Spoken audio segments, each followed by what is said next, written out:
you would share with people? Oh, good. But Hey guys, you ready? Wait, hold on. Okay, now go. well, it says we're live. It's like 10 seconds ago. Hey guys, welcome back to Reticulous Radio. We're here with Joe Hole. Joe, you wanna talk about your introduction into reptiles? What my introduction was to reptiles? Yeah. So like when I PCS was in the Army, when I moved up to Maryland, I couldn't find a place that let me have my dog. So my cousin, he took my dog, make sure, and stuff, and I was like, man, I want a pet. Growing up, I like snakes, but my parents were like, they're both deathly afraid of them. So I was like, all right, I gotta find something. So went to the pet store, looked at a couple different things. I was like, I can get away with this in my apartment. It technically had a no pet clause, and so I bought a ball python. Thought it was cool. Bought a second one, and then very quickly though it was like, all right, they're neat, but they're not. They're pretty. There's tons of morphs, but they're boring. So I was like, I started kind of looking around and stuff, and getting on the different forums and stuff, and everything with through Facebook. Found my next ones that I bought. I bought a pair of blood pythons off of Frank Good. He's outside of Philly. Beautiful set of blood pythons. I really kind of regret getting rid of them. But again, they just didn't have that wow factor that just wanted me to like keep going with them and stuff. And so then, what is it? I found a picture of a Superdwarf Retic that Garrett had posted. I'd never met him before. I just seen the picture. It was sitting there beside a little thing of chapstick. I was like, this is it. Garrett's like, started talking to him, and stuff, and found out he was like up in Pittsburgh. I was like, dude, don't ship it. Like, I'll come up there. I'd like to meet you, do some more face-to-face. And then it went downhill from there because I seen the whole collection. I seen everything that was possible, and I was like, man, I want more of these. The collection had more freaks of python. Now I'm at 40 super and yeah. Damn. So once you found Retics, you kind of just went all in, huh? That was it. Like, it was, that's what I do exclusively now. So it's, I still have one ball python. The second one that I bought, this really pretty spider. I've got her. I'll keep her as a pet, and stuff. But other than that, it's all Superdwarf and Dwarf Retics. Hell yeah. Oh, yeah, man. So I guess, you, me, and Josh have, of course, known each other for quite some time now. But I guess I've never, really known, where you're from. I know, you're, all over the place because what you do for a living, I'll see your Facebook post. You're like, hey, I'm in Pittsburgh. And then, hey, I'm in Georgia. Damn. Where's this dude from? So originally, I'm from Southwest Missouri, little town outside of Springfield. I grew up on a farm. And then when I was about 15, I moved to South Carolina and finished out high school there. So that's kind of what I call home since I graduated from there. And then, but now at this point, being in the Army, I'm just moving all over the place. I've spent the most of my career has been Fort Bragg, North Carolina. But I've also been to Fort Drum, New York. I've been to Iraq twice, Afghanistan once. I'm in Korea right now. So that's where it's 9 p.m. in the East Coast on the States side. It's 10 a.m. here Saturday morning, so you're talking to the future. Right. Thanks for joining us so early, man. It's definitely cool that we were able to work something out. Yeah, absolutely. Give me a second. Somebody's knocking on my door. What's going on, right. guys? Hello, Jamie. What's up? Hey, how's it going, Jamie? Hands. Touching hands. Reaching out. Touching me. Yeah, but we're not supposed to do that right now. I don't think it's allowed. I don't think we're allowed to like reach out and touch people. And yeah, probably not a good idea. I should keep your hands to yourself. So what was it like? Let's have. You said, so do you like get out and do much herping though? Since you're like kind of all over the place, you ever get like a chance to get out and herp a bit? Yeah, I try. Like, like when I was recruiting in Maryland, there was some really nice spots. Because I was on the west side of Maryland, so up in that, in the mountains and stuff, and it was beautiful. Like we'd go and there's a couple snow spots for rattlesnake where, when they found them randomly, they'd relocate them into this area. So we'd go look in there, and then every now and again, you find a copperhead, some water snakes and stuff. I'm waiting right now.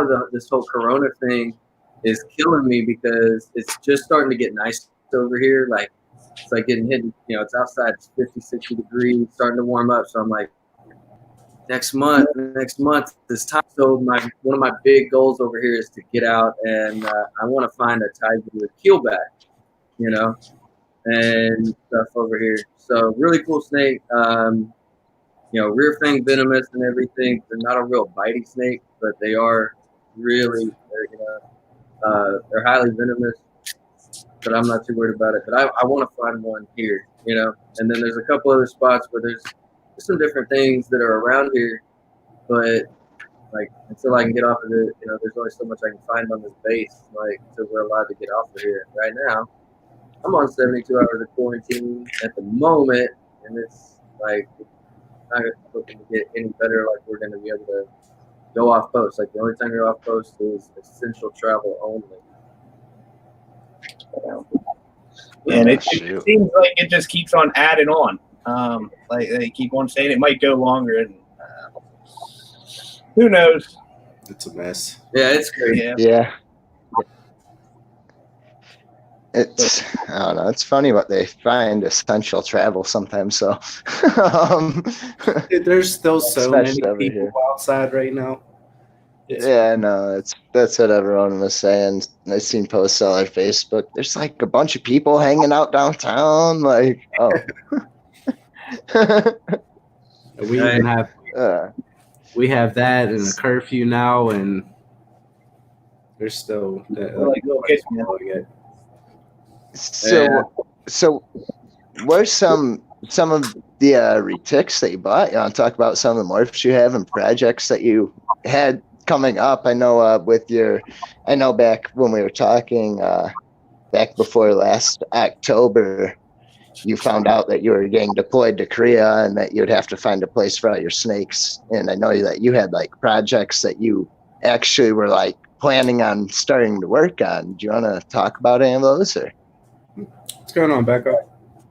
Yeah, so I've got quite a few projects, but a lot of my stuff pretty everything that I have revolves around the snow project, so anarthristic, albinism, and then the combination of the two. And so that's where a lot of my females, there was a couple that were going to have the possibility of coming online this year to breed. But me coming back next year is really going to be the start of the season because a lot of my females will be old enough. So I'm hoping to start there.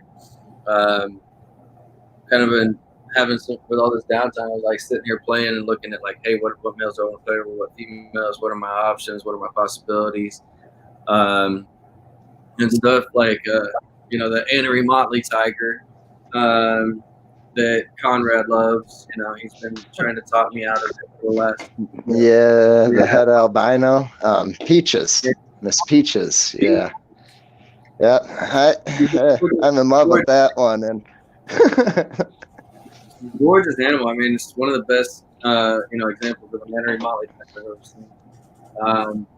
And it's like there's so many routes I want to you can go with her, and one of my favorite incomplete dominance is Motley. 100%. I love Motley, and I've got you get those variations of it where it'll be the whole back will be connected and it's kind of laddered, and then you'll get the ones that have just that wide open, dorsal down the back, and so she's nice and connected. So it's like you got to look. For me, it's about how do you play on those traits and make those traits better. It's not about just I've got this male, let me just throw it to her, especially if like he's got a wide open dorsal. Why would I? It's just gonna make it look mediocre. So now I gotta have that right male. It's nice and connected all the way down too. And then what I'm looking for is, in my head is, all right, like this is gonna only enhance that gene. And so maybe if his is wide, like and hers is wide, let's see how big of a black band we get, breaking her dorsal structure. And those are the things that I can look for whenever I'm doing the pairings. And so, but I got her. She'll be coming online next year. That Sunfire Mochino female, she's definitely a prized lover. And I'm gonna debate on what I want to put to her. It's one of them tough ones because I really would love to see snow chinos. They haven't been done yet, and so really want to see them. And I've got the perfect male for it because I've got that golden child snow. The only thing is then all the babies would be dwarf. Just based on his percentages and hers. She's super dwarf. She's 50% Kalatoa, 6.25% jam. But I mean that's no golden child. He's 37.5% jam, with 25% Kalatoa. So you gotta kind of give and take. Yeah, I can see. But I mean, it'll kind of even itself out a bit, though. Looks like you'll be more on like the lower level. I mean, you're raising the jamp up, but you're lowering the Kalatoa a bit. Right. So I mean, yeah, it's one of those deals. You got to kind of play it out and make a decision. But I mean, if you get the visual, and then you've got, you got some purists, then you can start ramping it back up that way, which, pretty exciting. I did get, even though I'm not there, I was still able to get one pairing done. Garrett helped me out with that one. So I've got some pure SDs that are supposed to be pipping at the within first or second week of April. So oh man, that's awesome. Yeah. Oh yeah. What are you? What locality? Oh, sorry. Good. No, good. So my female, she's a Travis Kubas line Kalatoa, and the sire that we put is a 100% SD, but he came in before there was locality data. So I mean, he looks like a Kalatoa. There's a good chance he is a Kalatoa, but that information just isn't there. And I'm not. Garrett and I both are not. Neither one of us, are gonna sit here and say, oh well, it looks like Kalatoa. We don't know it, but what, we're gonna sell them as pure Kalatoas. So what'll happen is these will all be 100% SDs. We know that. Just the sire isn't gonna have that locality hit with it. And so in my mind, what I'm gonna do is pull back all the females because these are perfect for running dwarfs too. You know, like there's a big push right now across the industry. If you have pure animals, to make pure localities to keep them going, because obviously everybody knows we can't import them anymore. So what we have is what we have. And the minute that you outcross, you outcross that to anything, even an 87.5%, the babies are you can't ever get them back to 100%. Never pure.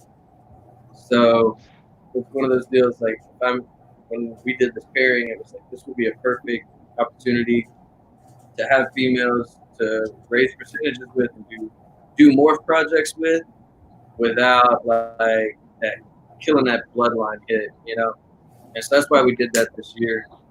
So she did great. She 30 eggs. About half the clutch kind of went back. They were pretty.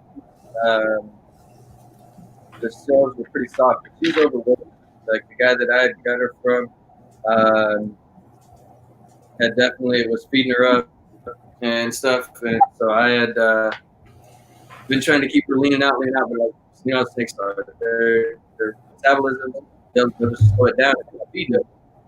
So the best thing for her to do was like a clutch of eggs, and she thinned out really nice. So she's going to be kept on a real lean diet this year. Try and get, and then see if she'll lay again next year. And they should be, they're losing the weight and everything else. They should come out a lot stronger. But I mean, think about that though. If I've got your Travis Cooper's line female that'll lay 30 egg clutches of Superdwarfs, that's amazing. Yeah, that is pretty cool, man. For sure. I think Josh had a question. Oh no, I was going to ask when are you due back in the States? So I'm due back in October, beginning of October. If it all works out perfectly, I'm really fly into Finland. Oh yeah. Oh, nice. So, Yeah. we'll see how it goes, because I've been in the Army long enough to see the writing on the wall with some of this stuff. And if I get extended, I get extended. I'll deal with it.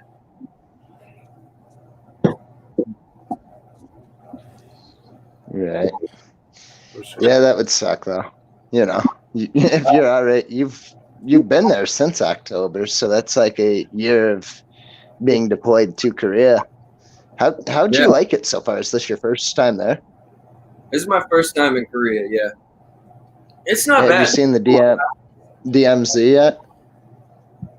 What's that? You've been out to the DMZ yet? No, like I wanted to go like around this time when it was nice and anything else, and and they have tours that take you up there, and you can actually stand in the blue room and be able to, be on both sides and everything else of the North Korea South Korea line. In that specific room, you can do that, and until they start lifting these travel restrictions, man, I can't go nowhere, see nothing. So, man. Hopefully it goes over soon. Yeah, I'm hoping so. Yeah. What would you? Oh, what was that? I said only time will tell with everything going on. Yeah. I mean, that's for sure. Hopefully it's only a few weeks, but I mean, I think they've already canceled school for the rest of the year in most of the country, so it's insane. Yeah, my kid is like, he's living this up. The fact that he. Dude, I know our kids are. It's like having summer break year round. Yeah, but hey, what my ex-wives have to deal with that? I mean, they're. Right, yeah, I'm kind of going nuts already with it, because you got a bunch of kids, and then we also like live at one of our live at work. So yeah. But what's your favorite like locality, more like retic wise? Like every one of them has something about it that I really like.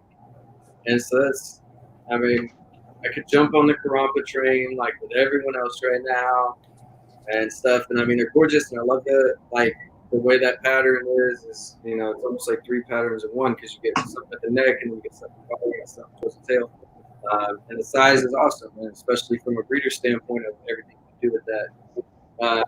I mean, really what it boils down to when we talk about favorite locality is what are you going to do with it to enhance it with that book? You know, like if you look at Kiowatis, their reds and everything else are amazing. So it's like, play on that, you know, bring Sunfire into a Kiowati bloodline, and the albinos are amazing. You know, I've got a 50% lavender Kiowati. That big girl is gorgeous. She makes, I mean, that's like one of the most beautiful albinos I've got, you know. Talk about, you know, wanting to get those big bands and those wide darks and everything else that are several scales across. You're gonna bring Solaire in for that. So, you know, because they get those big, those dark blacks, they're just inky. And then I think, you know, if you're gonna do anything with Anery, I mean, it's hard to beat Kalatoa, because they just, as they get older, you know, they start off that brown, but then like you've seen pictures of my Travis Kudasong girl, like she looks gray. She looks like gravel, you know. So yeah, man. The key there is just like looking at it and saying, okay, what do I want to do with that locality to play on it? But I mean, I would, like, if I had, based on what I love, you know, especially with the Anery, I'd probably say Kalatoa, just because, like I said, they can't that the way the adults look, and that's the thing. That's the other side of it, you know. When you're looking at it, if you're going to breed, you're going to need to start looking at adults of each of those localities, and then figure out how do I make a snake, you know, or give myself that opportunity. What's going to come out of that egg to look the most amazing, you know, that it can. That's selective breeding and everything, but you got to have that knowledge. It's not about what that animal looks like, you know, coming out the egg. It's going to look fantastic. But like if you looked at the baby pictures of that Sunfire Moschino that I have, you know, she's all real dark and orange and everything else. And then you guys like see the pictures that I post now. She's got a bone white head, you know, real bright sides. She's changed. Actually, I can pull that up and send it to Keith, and we can bring it up on the screen if you want. Go for it. Yeah, it's fine. Yeah. What's up, Adam? How you doing? Yeah, I'm definitely always interested on what they look like as adults. Because, like, even with Burmese's, the green Burms look 100 times different, you know, from baby to adult. It changes. What am I doing here? Hold on. I gotta grab a picture. Oh, you're done. I'm grabbing a drink again. All right. Yeah, let me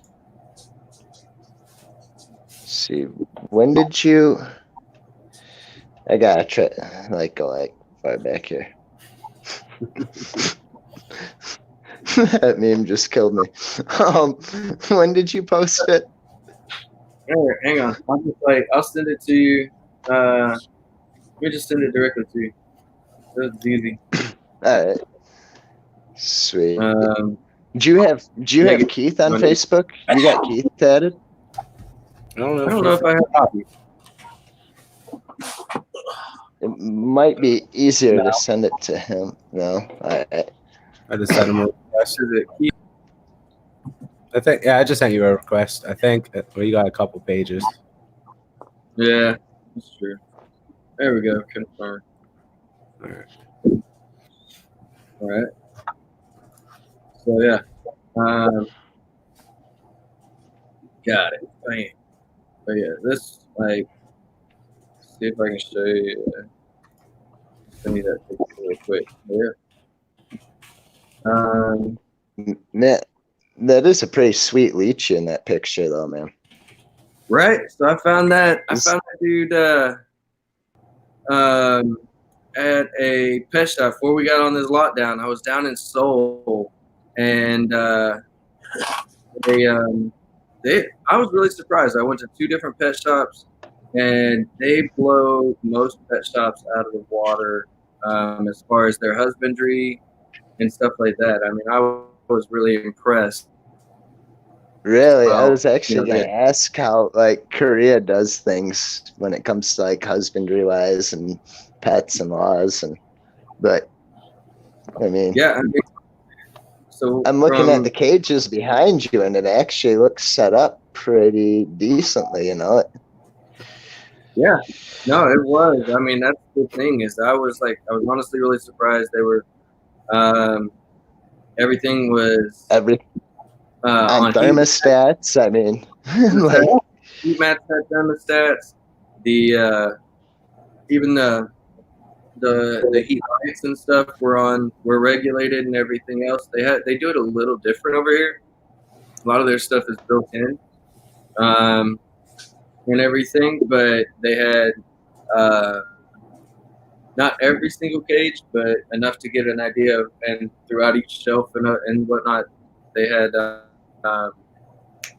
and everything, so they knew what their humidity was doing. And I mean, so yeah, overall, like I said, I was really impressed with how, they weren't dirty. There wasn't poop everywhere, like built up. They were practicing good hygiene. Anyone that came in, they had to use hand sanitizer before they could touch the animal. So I was like I said, I was really impressed. I hit 2 different ones, and it was funny. They asked them, like, of course, can I hold it? And of course, they're like, oh, I don't know. Yeah, there you go. That's her. So yeah, man, but, she's definitely gorgeous. stunner. But I'm asking like, hey, can I hold him? Of course, there's a language barrier, and I don't speak Korean at all. I've learned like 3 phrases, and that's it. And she, at first they're like, oh, no, and then they do like this, like bite. And I was like, hang on. So then I pull up pictures of me holding like 16-foot retics, and they were like, oh, wow, and they're like, big snake. I was like, yeah. They're like, okay, you go, and they just like let me have free reign of the place. So I was like, cool. But Did they have like any like cool snakes or retics or anything there? So retics are banned here, and so you're not didn't find any retics. They had the one had really cool ball python collection going, and they were actually doing breedings and everything. Nice rack setup. I actually wanted to like find out like how much those racks are. Like if I get it out of here and can get like looking at those racks, man, like how much are these, and can I ship them back to the States? Like because they were I was pretty impressed with how they were set up, and but they had everything labeled. Everything was sexed and everything, so it was really nice. I mean, and they had like every morph you could think of, like they were working it. And so and then the second store that I hit had king snakes, and this is what's crazy is like in the States, banded, black and white banded king snake, but so you can pick one up at the show, less than $100, right? Yeah. No, Yeah. like over here, that's considered an exotic. They wanted $815. Oh, goddamn! For a little black and white king snake, Jeez. And I was like, and I mean, a baby, and he was We gotta ferocious, start man. He was chewing, right? And then That's over here, it really kind of depends on what you're after. Like some stuff is way more expensive, and then some stuff is way cheaper. Like, and so and it's kind of the crazy part about it, because like I had a pair of custom made cowboy boots. Like, and when I say custom made, she like drew my foot out, measured every arch, all this, right, everything. And I picked out the materials. I picked out, ostrich skin, a horse leather, drew my stitching pattern that I wanted, right? $400. It's not bad. I would pay more than $400 for in boots in the States that came off a line. And, Yeah, and I mean, that's very true. But then you go to buy like a lychee, like the one that I was holding in that picture. They wanted $4,500 for it. Oh, yeah. Yikes. I'm surprised they let you hold it at that price. Right. Like, oh, man. You break it, you buy it. Yeah, exactly. Oh, shit. It was cool. It was definitely pretty cool to see. And they do another thing that they do kind of crazy over here is they have what they call animal cafes. And so they'll have different animals, and like the one of them that I visited was, it was an animal cafe, but they for the snakes and the reptiles, and they had the Aldebra tortoises there, and a couple different turtles and stuff that were just kind of more open, where you could pet them and everything. But even still, they had a pretty big box in which to roam. And everything, and they were feeding them fresh vegetables, and they had fresh water, and like it's like the minute that they used the bathroom, because somebody's like constantly watching them, they scooped it up. It didn't stay in there, but I mean, so that was like, I was pretty impressed with it, with seeing that. I went to one, they had the raccoon cafe. So Yeah, I seen the pictures of that one.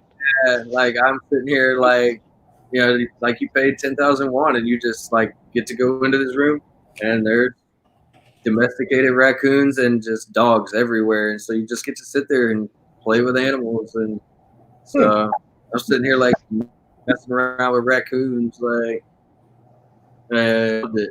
Thought it was great. Raccoons, for anyone who hasn't played with raccoons are like super fun to play with and work with.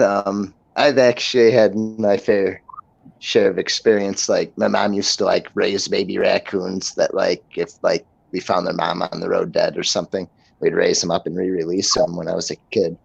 And it was always fun. Like they're super intelligent, but they can be destructive as all hell.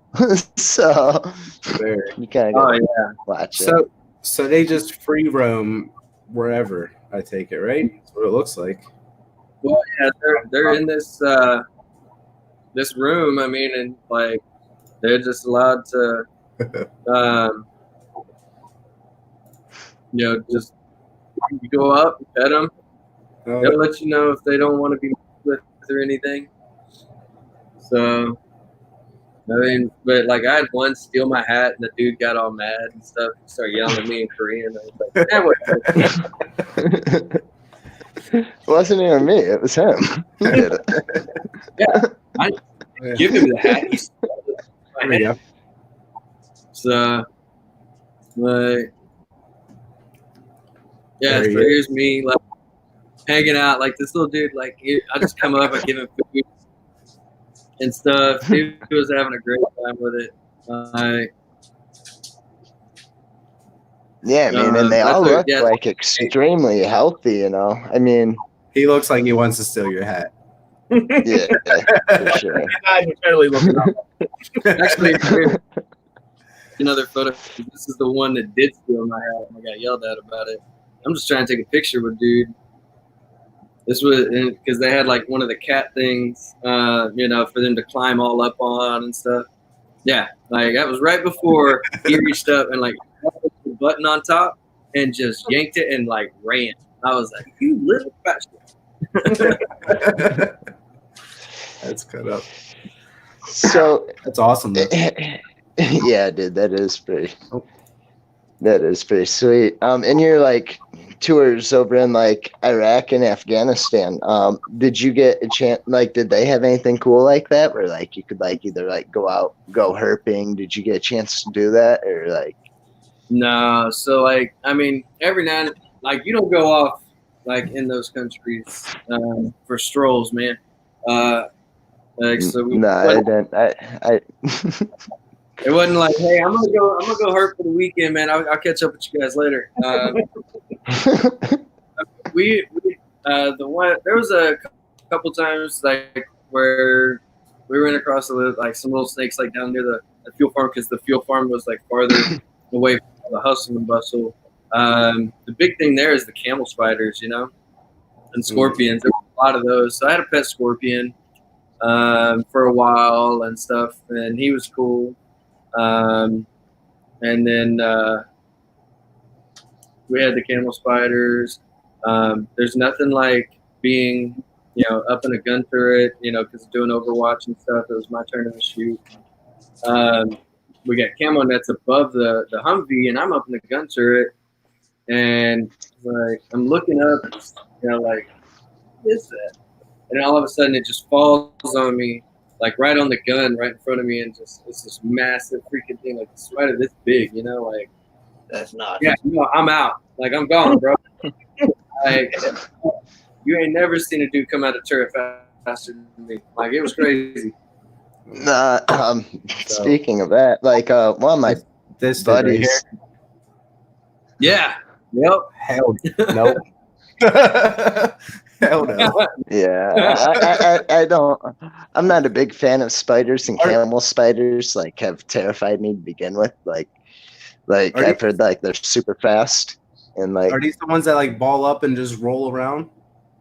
no, these ones run super fast. Yeah. Dude, every spider runs super fast. Dude, Yeah. No, you're not understanding. I don't think you're understanding how fast these guys run. I don't. No thanks. They're kind of like a terrifying spider, and they're like highly venomous or something. Is it?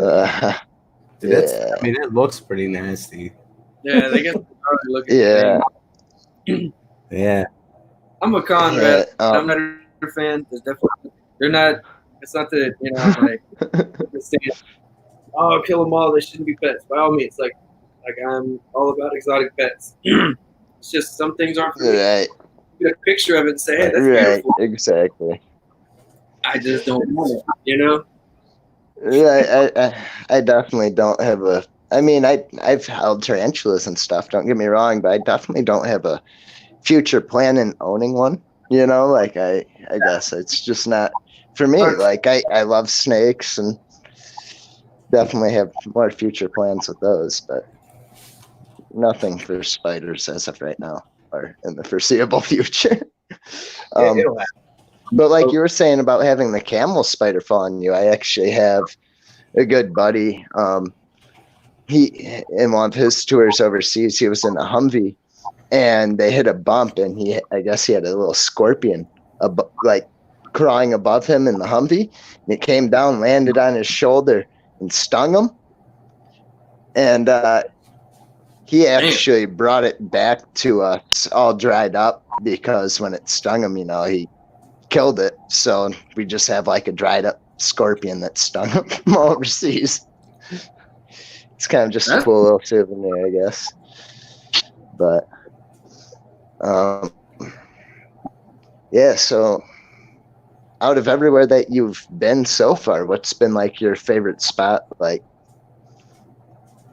I mean, that you've been stationed? And so I mean, I love Fort Bragg. I mean, I started off as a paratrooper, so that's like real deep in my blood. I've been it's actually hit was it a couple months. I hit 15 years in the Army. I've been doing this 15 years in June, and you know, from the gate, I started out at Bragg, jumping out of planes and everything. And like I said, I spent most of my career at Bragg. So I love North Carolina. I love the East Coast. And you know, Drum was beautiful. It gets really flipping cold though, and there's a lot of snow. That lake effect snow is no joke. When I lived up there, I had a 2007 Dodge Ram 2500 diesel, jacked up 4-wheel drive. I parked it one night after work. I came out and the snow fall overnight, and it was at my door or at my windowsill. Like I said, I had a lifted 4-wheel drive. I was like, I'm not going to work today. Listen, through a lot, it ain't pushing through snow with its damn bumper. Jeez. Yeah, that's why I hate Michigan. We get a lot of snow here, and it's not fun. And there's northern Michigan, there's not much of like a reptile community.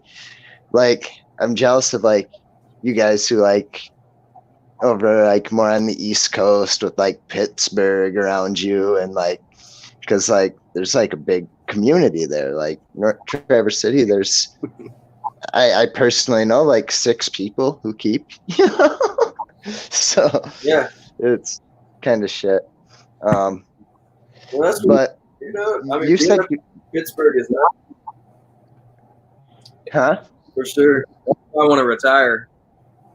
Pittsburgh. Yeah, outside of the Pittsburgh area. Yeah, So- definitely, But I mean, it's worked out because I get to meet Josh. yeah. I've come over and hung out with him and play with his collection.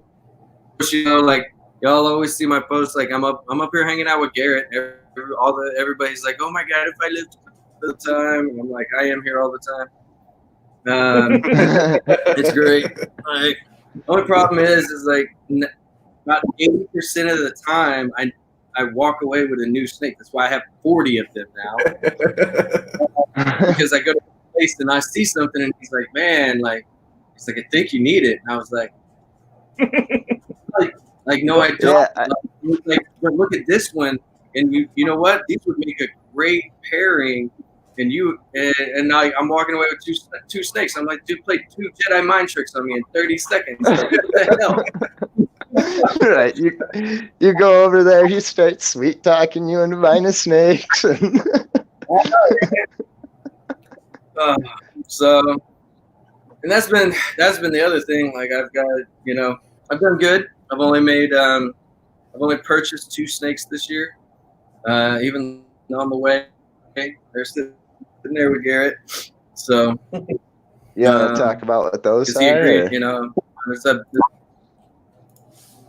So there's only a few people that know this, but I mean, I'm okay with, we'll say it. So I get the bragging rights of the fact that I bought the first captive bred pair of Karampas in the U.S. Nice. So Awesome, man. You got some of the Karampas from that first clutch then, that huh? one was.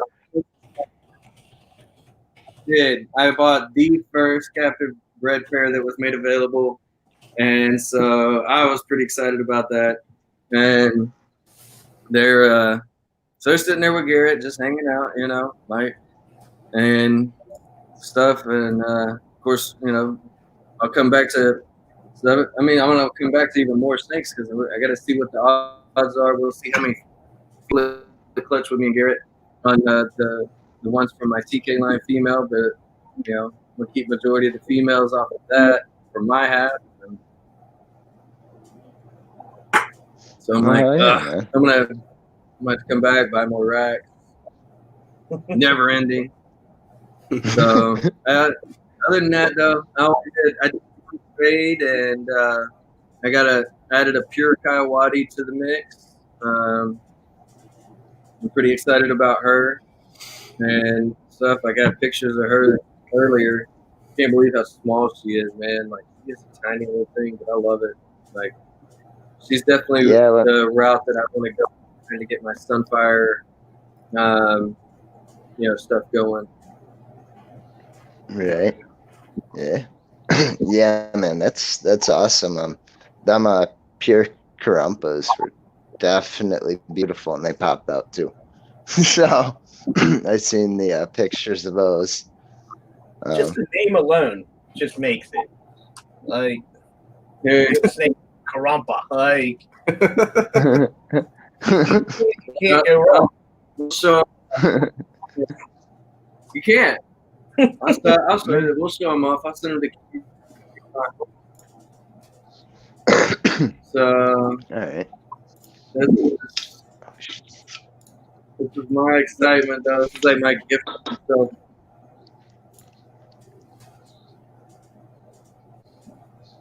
So excited about it. Definitely an animal that, you know, I was very fortunate. So Right. to be able to make it happen. Yeah, dude, that is pretty awesome. Did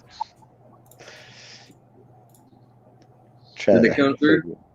Yep, there we go. Hell yeah, man. Yep, there we go. So that's the female there, and then that's the male. Hell yeah. Oh And man, they're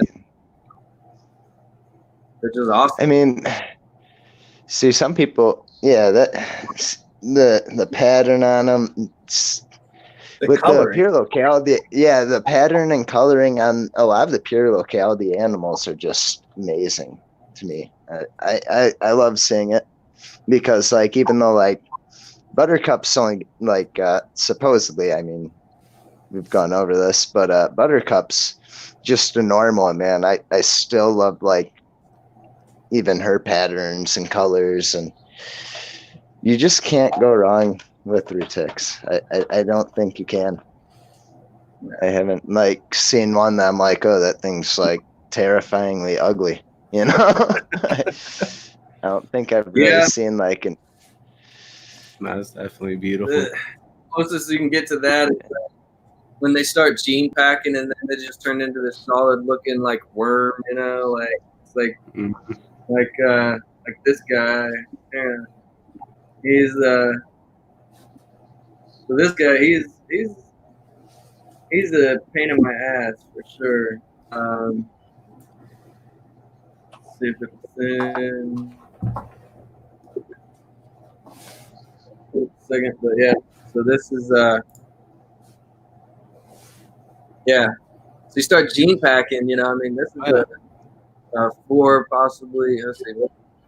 It's an Anery, Golden Child, Tiger, Platinum Anery, Golden Child, Tiger, Poss Sunfire. But the older he gets, the less I think he's got the Sunfire, and he's Posset Albino. You know, so cool looking. Right. I mean, but Yeah, for like, Retic, it's different. You know what I mean? Like, you know, they just you start gene packing so much, and they literally just lose everything. You know. Yeah. Exactly. And so you got, you know, but I mean, he's a powerhouse male. So, you know, like as far as that goes, I mean, yeah, it's great. But then, you know, and it boils down to like kind of like I said, what do you want to do with it? So, like, this is a pairing that I know I'm gonna do right here. You know, we were talking about this earlier, and I know you love peaches, so I'm gonna show her off for you. And then, but this is so that's that Anery Motley Tiger, along with my male Deadpool. He's a Motley GC Tiger, and both of them are, you know, she's Posset Albino, he's Posset Snow, so it'll be I definitely I think. hell yeah. Yeah, see, yeah. and if you were to sell me peaches, like I don't know, I think I begged you to do that. See, she would have gone to Charlie, who's an Anery Golden Child Posset Albino. So, And he's a beautiful one. I almost didn't get him because I wanted it. You personally, you actually were the one to ship Charlie out to me from Garrett's place. So. Yeah, no, and I like, what was it? Like, you got the coffee mug, and we're supposed to get the T-shirt, and somebody. No, I got the T-shirt, and and was supposed to get a coffee mug, and you're like, no, screw this guy. I'm not even throwing that in there. No, that was my fault. Trust me, I got. He never packed it for me. Did it? I was like, It's fine. Dude, but Charlie's actually he's getting some good size on him. I don't know if you've seen any of the pictures I posted of him recently, but he's like with every shed, man, he's pretty. I really like him. So yeah, I mean, you just want to be Annery, you know? So yeah, this is I mean, to me, amazing. That's So there's there he is. That's Mr. Wonderful. That's my golden child Snow there. Just oh, he's so awesome, man. And it's crazy. So like this is like an indoor, right? Kind of like an indoor picture. And then let me see. Sunlight, because it's crazy how the way he looks. yeah. Like, the best everybody photos are out in the sun. And but seeing him, you know, when he's out, natural light is awesome, and he really gets that ghosting going on. So Man, he is pretty gorgeous. He's a favorite. You know, definitely gonna do. Oh, yeah. Yeah, you can see the difference that natural sun makes. You know, like, and I love natural sunlight for pictures. Yeah. Oh yeah, first one. Just has that Yeah, he creamy actually vanilla. looks. Yeah, I mean, he definitely looks a lot like, I don't know how to put it. It's a lot lighter, I guess. With the natural sunlight, it looks more like snow should, you know. Yeah, it reminds you more of snow. Exactly. Whenever you take a picture inside, you literally end up looking back at the snake, and it's like that doesn't really look like it. It's, you know, it's close, but it's not it. And then you take one outside, and you're like, that's like your best chance of coming closest to what the animal actually looks like. Yeah, to try and capture that, you know. And so, and I love it. I mean, that's where, you know, talking about like Annery versus, you know, the non-Annery and stuff, and people get it, and then some people don't. Like, and this is a good example.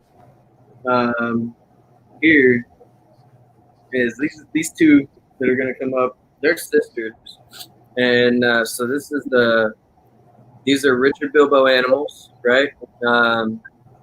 This is an Annery.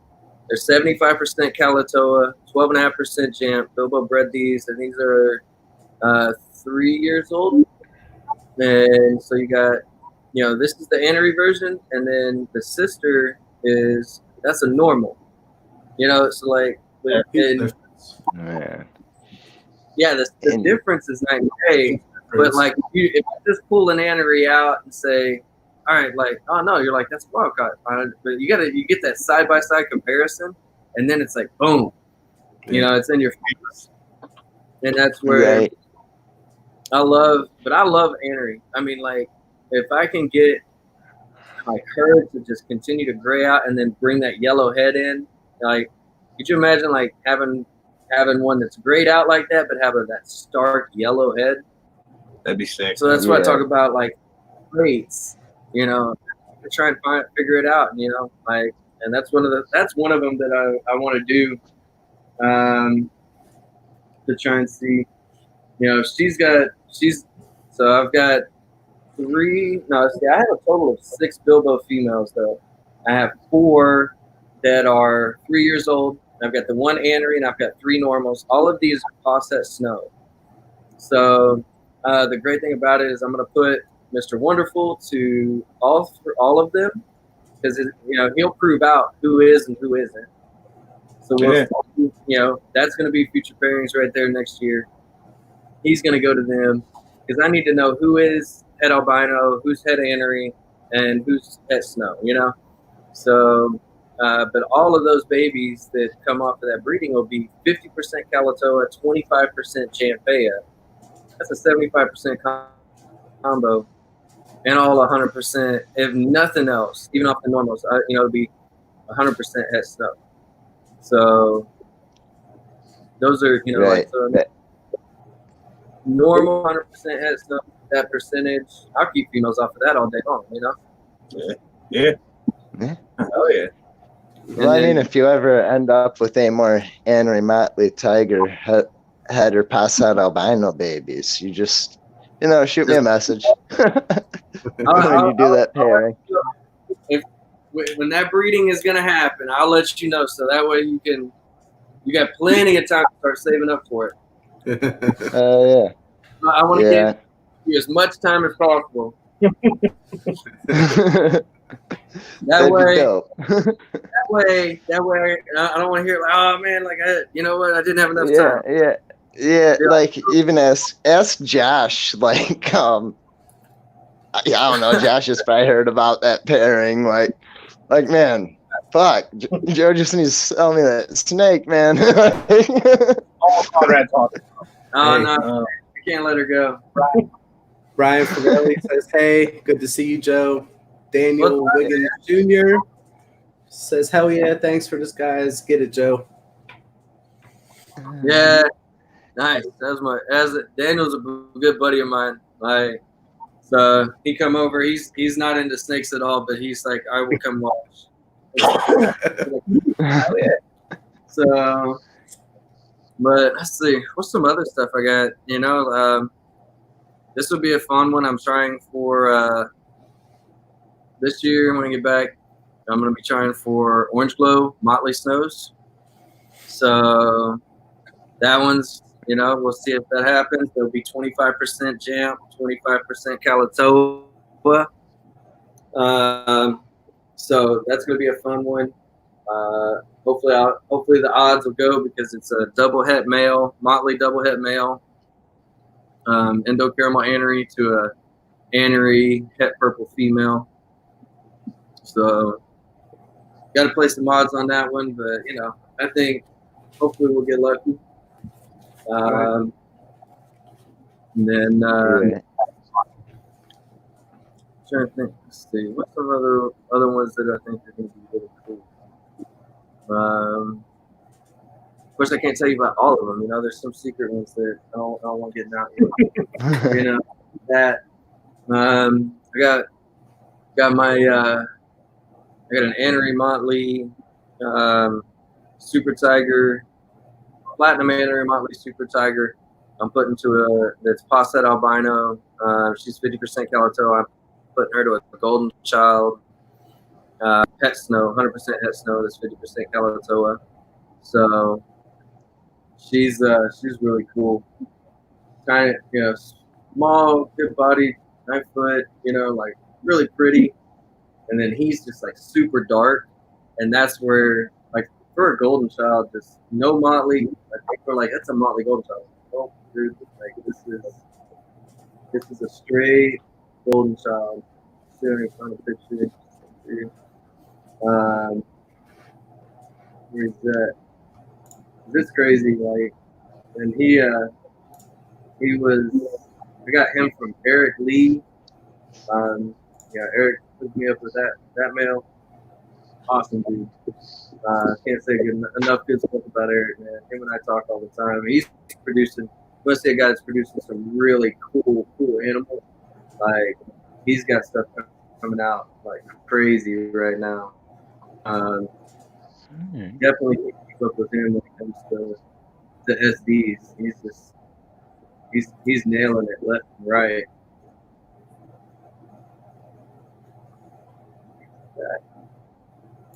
Do you hate when you have so many photos and you can't find what you're looking for? All the time. All the time.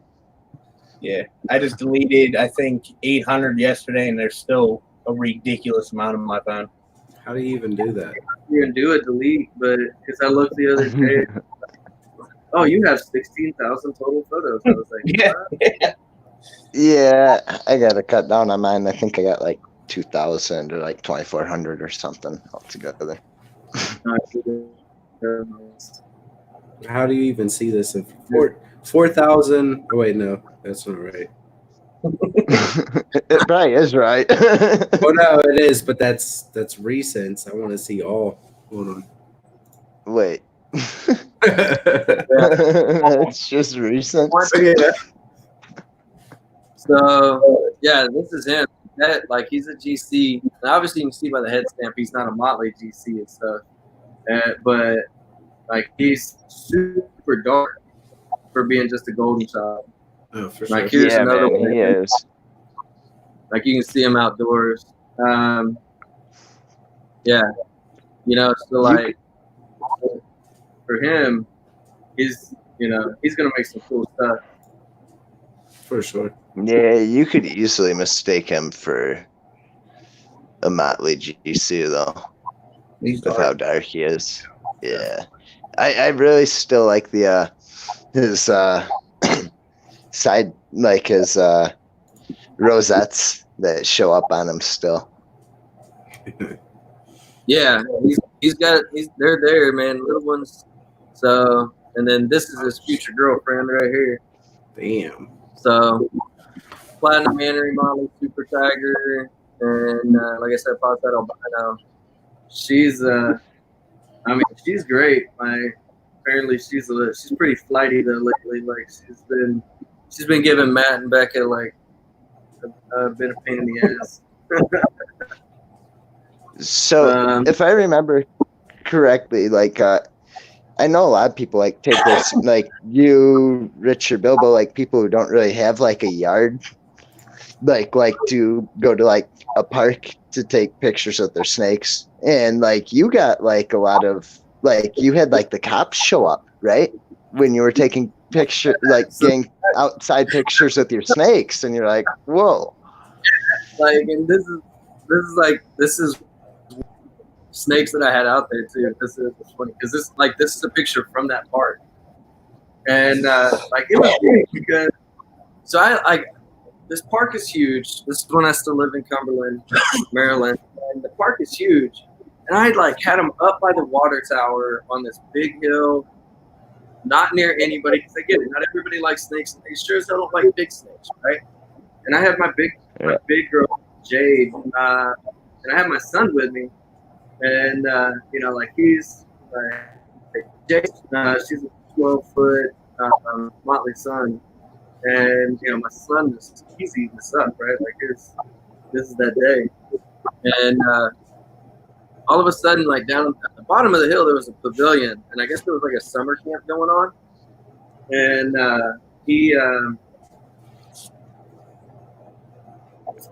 all these kids, they, see me pick up the snakes. So I keep them within, eyesight, right? Like, let them slither around, get some sun, still get up, actually crawl, get them out of their cage for a while. So I've got some of the big ones out there, and he's messing with them and everything, and stuff. And he's loving it. These kids down there, they see me pick the snake up. Now, the adults have lost, all control. Because now these kids are just focused on me. They're focused on me, and this is it. And then, down at the bottom of the hill, there was the playground. So I've got him, I've got him in eyesight. He's down there. He comes running back up, and Deadpool, he was slithering down the hill. So I was just like, hey, what, Levi or Logan, pick him up and bring him up here. Of course, Logan, he just grabs him in the middle, this freaking 7-foot snake, just grabs him in the middle, starts dragging him, And these kids are like, oh my gosh. So he comes up, gets water, goes running back down the hill, and they're like, come here, what are you doing? They're like, they want to know, they want to come up, and I'm okay with it. Listen, I'll put, I'll put 3 of them away. I'll have one out, and I'll be, happy to talk to the kids about it. No, the lady that runs it, bad as hell. So they line them all up, and they bring them to the other side of the hill. There's a building to we put a building between me and them.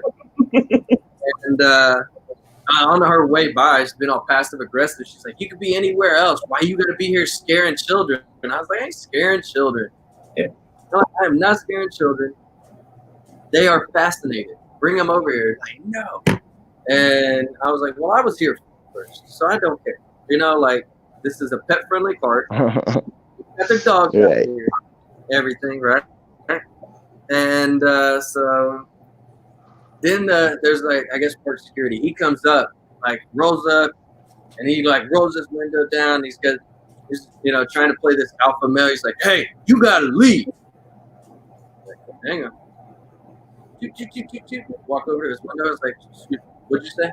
He's like, "You gotta leave. I gotta complain about like your snakes." And I was like, "Okay, like I don't care. Like it's a pet friendly park. They're all right here. Nothing is venomous, and nothing is being released. Nothing's getting out. Nothing, right? So I've got everything. They're right here. These are my pets, right?" And he's like, "No, like you don't understand. I got a complaint. You have to leave." It's like, no, the fuck I don't, and I'm not going to. It's and so like him and I like we exchanged words for a little bit, and I just walk away. And he's like, still trying to talk. I'm just over here like reeling in big snakes, and stuff. And then so my son like he comes up to me. He's like, "Dad, I'm hungry. I'm ready to eat." I'm like, on principle, I don't want to leave. He wants to eat, and I'm like, all right. So we pack them all up. He helps me. He's loving it. He's packing them all up. We put them in the car, go back to the house, and I get them. I walk them upstairs. I put them in their cage, shut the door, come back downstairs. The cops are waiting downstairs, and he was like, "Hey, were you just at the park with snakes?" And I was like, "Yeah."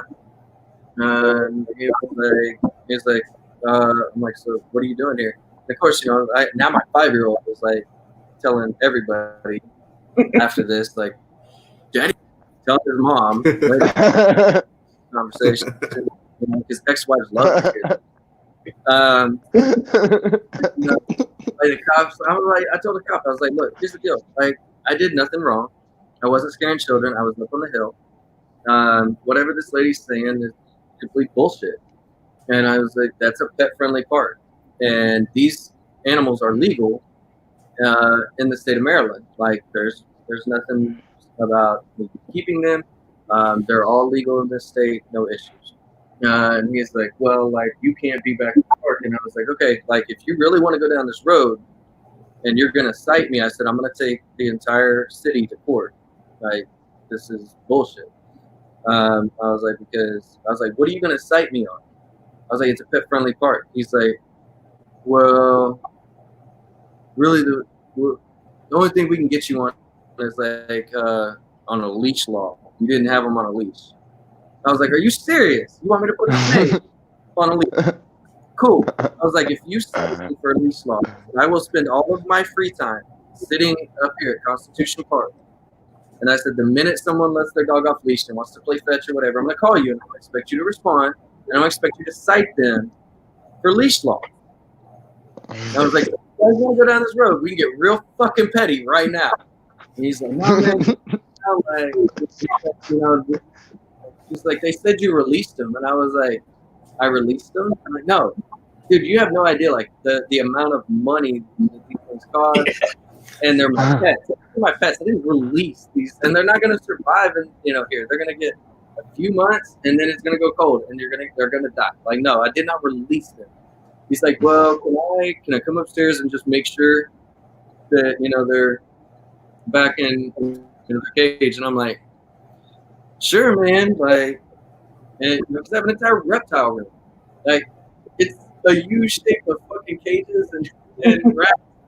I'm like, I hope you're ready. I'm like, and I hope you're not scared of snakes. Like, I don't know what to say. And he walked in and he's like, "Oh my." I'm like, "Yeah."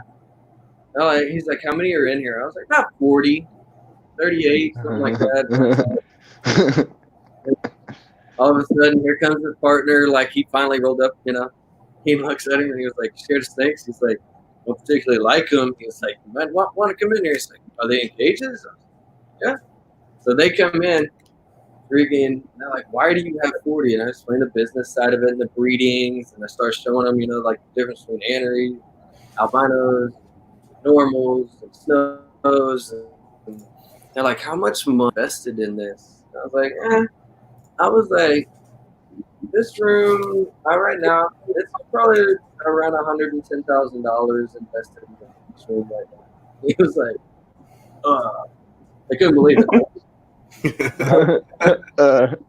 Yeah, I'm just gonna release my snakes now.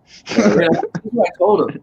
I was like, he's like, well, which ones? I was like, this one, this one, this one, this one. These were the ones I had out. I was like, would you like to see pictures? Because I took pictures of them. He's like, no, like, yeah. I was like, these people are crazy. Well, then I also got on Facebook on like Cumberland on Patrol because, of course, you know, it comes across. You got some old man that is, you know, has nothing else to do listening to a police scanner, just putting shit on Facebook, right? So then they like they put on there that somebody had released giant pythons in Constitution Park. Well, everybody that's living around Constitution Park is freaking the hell out. Just freaking out. Like, I got small dogs. This is ridiculous. He should be fine. Throw him in jail. And I'm like, and like, so one of my buddies says me this. And I say, oh my God, all right. Like, I got to calm the hysteria, right? So I see it, and I messaged the moderator of the page, and I was like, hey, man. I was like, you know, there's a lot of people that are freaking out. I was like, I'm the guy they called the cops on.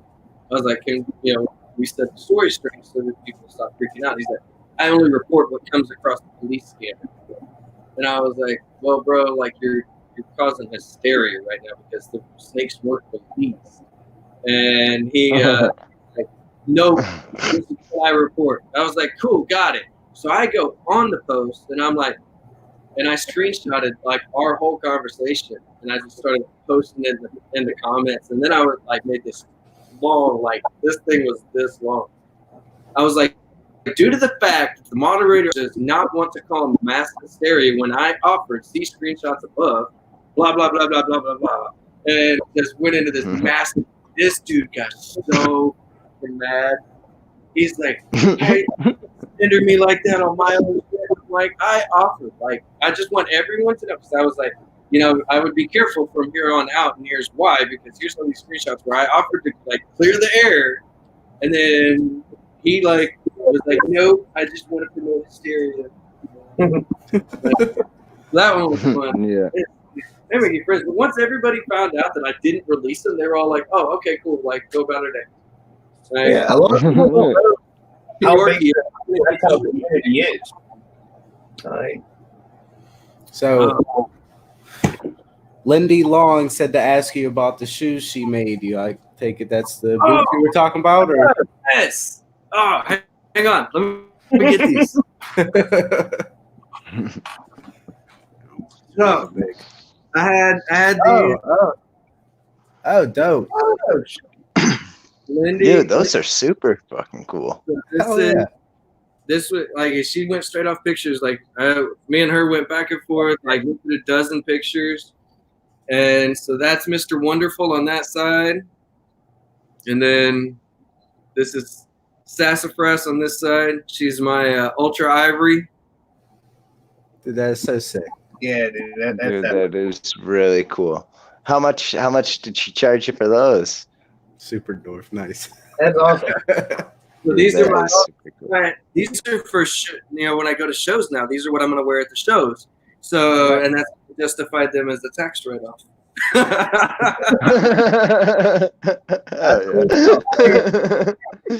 I like. She did such an amazing job. If you guys want custom chucks, I mean, I promise you, you cannot get a better artwork. I mean, I would like. You can see this detail, like how much detail she put into it. That's sick. Yeah. Hey, feel free if you got like a Facebook page or something. Lindsay, you said? It's Yeah, if you Lindy Lou Long. yeah. feel free to drop your Facebook page link if you got one in like the comments, and we'll promote it later on. Oh yeah. Daniel said those are badass. Jamie said those Those are great. pretty Nice work. sweet. Those are definitely sick. It's like the little stuff that she did, like this, right? Like the little accents on the back and stuff. And just, like she really did a great job on just setting these apart. Oh, yeah. For sure. You know? So I couldn't have been happier. I got them over here and they shipped and stuff. She was all worried, like, I don't know if they're gonna get lost in the mail. Oh well, gotta take a chance. Like, but I mean, and I want to wear them. I really do, but I haven't even put them on yet because I want to get like some Scotch Guard or Hodgepodge, to spray them so that they stay white, and keep that clean plastic look. But if I have to, then it'll be. The problem is getting it shipped over here right now. So, but yeah, no, these were definitely. Those were definitely an awesome. Yeah, those awesome purchase. Had the pleasure of working with her. Like I promise, if you guys want like artwork done, you guys should go check out her page though, because like it's crazy. Like she'll do the ton and she like draws with both hands at the same time, and I'm like, man, like how do you do that? I can barely draw a stick figure, like. I've always, I need like reptile art of some kind, and I want it to be more retic based. So maybe I'll have to like reach out to her one of these days. She actually just finished a retic. It was amazing, and like Actually, she can do. She'll do the prints of whatever she already has and stuff. So it's definitely worth checking out, man. She's great to work with. Like 100% would recommend her across the board. All right. Well, hell yeah, man. It's awesome. Yeah, those definitely look like they came out pretty cool. So, Yeah. Look at that that. page. Look at like that's crazy. That is sick. Here, pull it up. My computer like died on me. I don't know what happened. There you go. Look at that one, man. Just the play on, Like, the play on yeah, colors that and is. everything that's awesome. Yeah, the detail that she is throws, super cool. it's awesome. Her artistic mindset is just it's well beyond what I can do, and Oh, for sure. Yeah. See, I'm not much of an artist either, and I'm not even gonna lie. So. yeah, I mean, dude, I have a hard time coloring in the lines. All right, like it's Yeah. We go on that one. I can't draw for shit. Keith can draw somehow. My brother Alex can draw, and I'm like, I suck at this shit. Somehow. Yeah. Dude, I still haven't finished the picture of the retic yet. It's sitting around here. Oh Somewhere. yeah.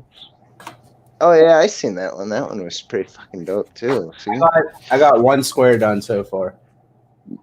You Out of an entire piece of paper. Mine would, it would be squiggly lines. Squiggly line with the eyeballs. I can't even draw a skeleton, man. Like, I got to find this. So like I told you guys, I had that the one ball python and stuff, and she's my pet. But I had a buddy of mine that he draws, and he's freaking amazing. And so I had him commissioned. I commissioned him to do one. Let's see. And send these, boom. But he did an amazing job. And I've got this one that's framed back at the house. Let's see. That dude, hell yeah. is a lot of detail. That's sick. Yeah. Wow. Yeah, Yeah, he's it is he's super cool. really good. Impatient, And then- apparently. Oh, wrong way. Right. Yeah, you gotta have lots of patience. For sure. Wow. So look at that. Like, I mean, it's crazy Dude, spot on with how you. Yeah. Yeah. how detailed he got it. Oh, it's awesome. It's not, Yeah, Like, he was cussing me out, though. I've tried to commission to do another snake picture, and he's like, no. So I've been hesitant on asking. I know, like, there's like this whole. Once you mentioned your spider ball python, I'm just waiting for like the first person to like start bashing you because, but like, people, so let's talk about your spider. How much head wobble does it have? Is it like completely like? I'm just fucking with you, man. No, she honestly she doesn't. She gets like when she's honing in on food, she gets a slight up, down, and then nails it. But other than that, she has no head wobble. She doesn't spiral, anything like that. And I mean, you see like how high her sides are and stuff. So I kind of feel like that's most ball pythons and snakes in general. Half the time when they're trying to home in on food, their head's kind of like. But like, I was watching a nerd video about the spider ball pythons, and literally every spider he showed had like no wobble at all. Like, so some have that little, but that's every snake, and I feel like people just pick at that. I have seen some bad spiders. I've seen bad snakes in general, not just spider genes. Right. Jaguar carpet pythons are little, once they like catch their balance and level out, they're cool. But at first, they're a little all over the place. It's like I said, it's just not everyone is the same, and people just pick at it. Yeah. And that's the thing. And there's people that are, they're working that Jaguar gene. And I think the Jaguar gene is gorgeous. I think it is. It's a gorgeous gene. But there's some, and I think that there's some merit to the idea that, the more genes that you kind of pack on it, the less that they wobble and stuff. And I mean, like, definitely Salvaleta, he's definitely working with the Jaguar gene and just doing amazing stuff with it. I mean, he's tamed it. He's got that Jaguar Snow that I would love to have. I just can't talk about it. So, yeah. Oh, there's that retic she just did. Like, look at that thing. Oh, it's so cool. Yeah, that is really dope, man. She yelled at me and told me to look at her Facebook. She got more on her Facebook than she does on her Instagram. Like, I love this photo. That's sick. Isn't it, though? I think I'm going to get a Yeah. I think I'm going to order a print. It's dope. I don't want to go too far. Got to leave some as a surprise for the viewers. Yeah, guys go check her out, man. I'm telling you. Oh. But yeah, we'll have to link it somewhere for you guys afterwards. I don't know how to. Well, we can link it in like the description or whatever. I got it sitting up here, up top though. It's on there. There you go. Oh, well, I missed. So I was running it, Jaguar, and he's doing some awesome stuff. I love it. He's, and it's one of those deals that I love it. I don't know if I want to work it in or not. I'm in a debate right now. Another one that's making really nice Jaguars is Andre Acevedo. He's got some beautiful ones, and I mean that dude. Like I love Andrew. He's this quiet guy. And he'll post stuff on Facebook and stuff, but he's you don't hear, you just don't hear him. He's not loud and boisterous, So, but that dude is killing it. I mean, he produced 87.5% phantoms. That's crazy. You know how much like dedication that takes? Yeah. Yeah, I think. Is that the video that Garrett went live with him at? It was like a few months back. Garrett and Andrew went live together. Yeah. And like that was favor real high, like every clutch, But he stuck it out. He's seen it, and I think that's the biggest thing. If I could, from a standpoint of breeding animals, a lot of people like to think it looks easy and stuff. They're just like, hey, I'm looking for. I see him post all the time.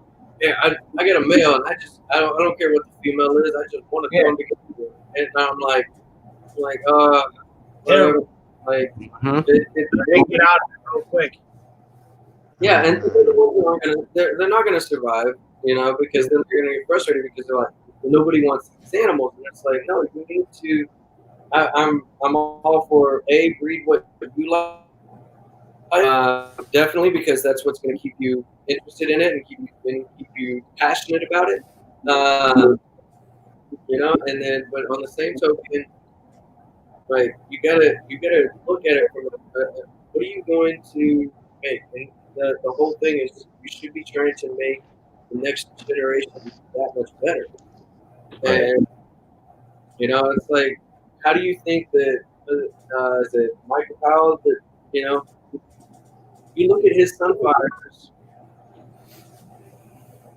and nobody can touch them, and he did that all through selective breeding. Yeah.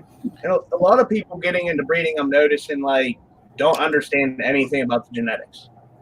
They just they bought this, they're gonna make this, and I'm like, I had one dude think that a normal ball python turns yellow and turns into an albino, and like on its own. I'm like, no. Oh wait, it doesn't.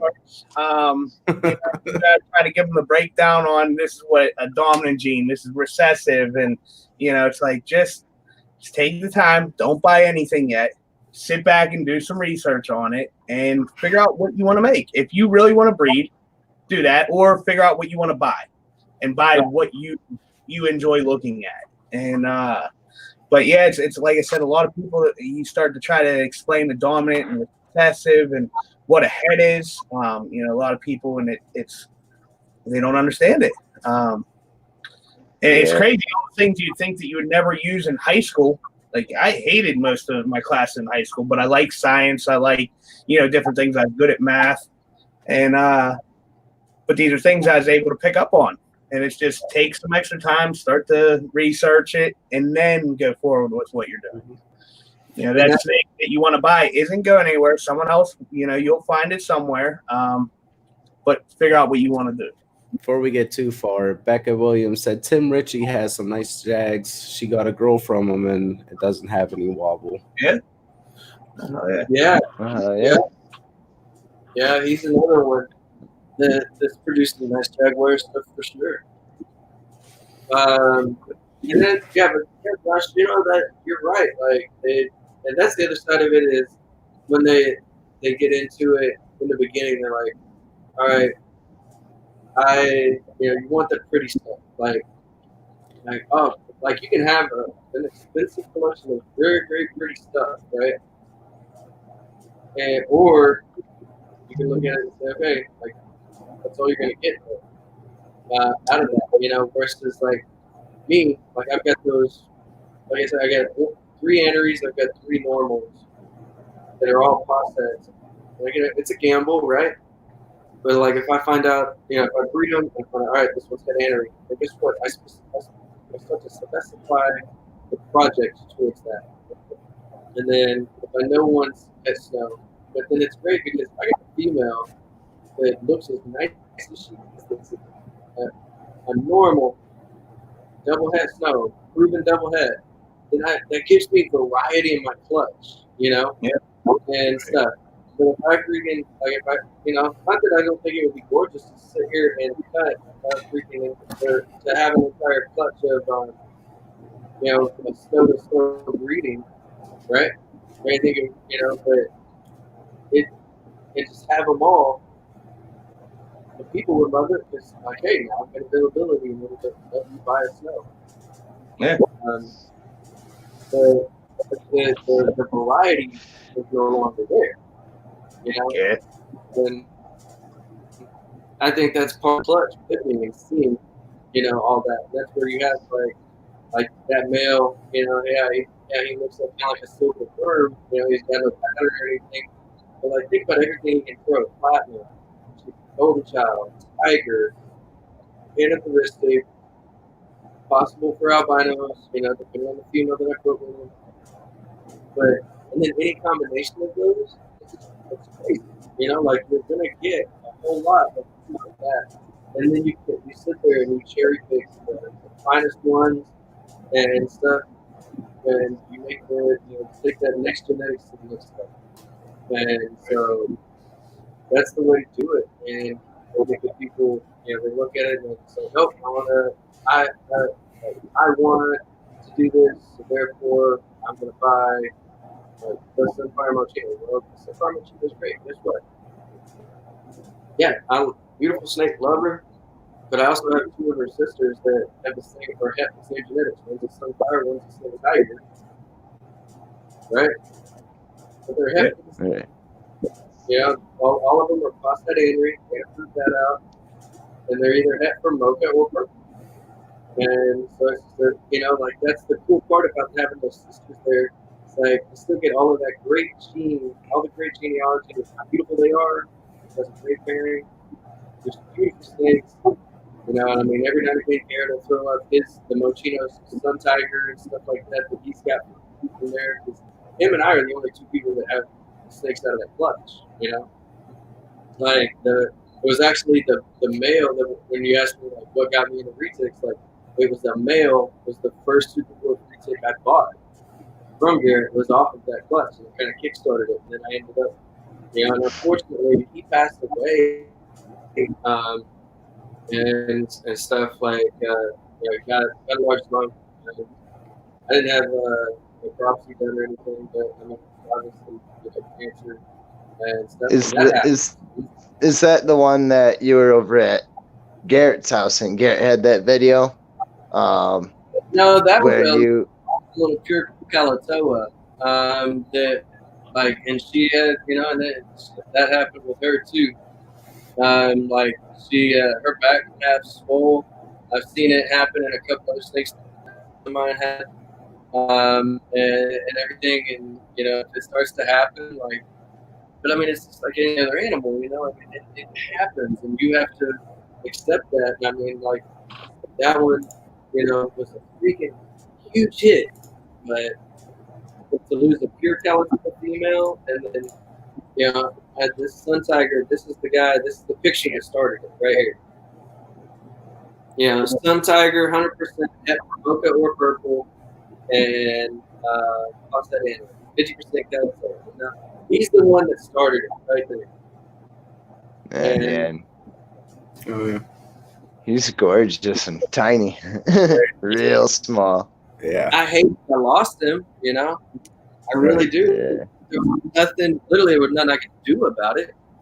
And that's just kind of part of the game, of dealing with anything with live animals, and that's it's a tough part of it, unfortunately. Yeah, there's always that possibility that something can go wrong. It's how life works.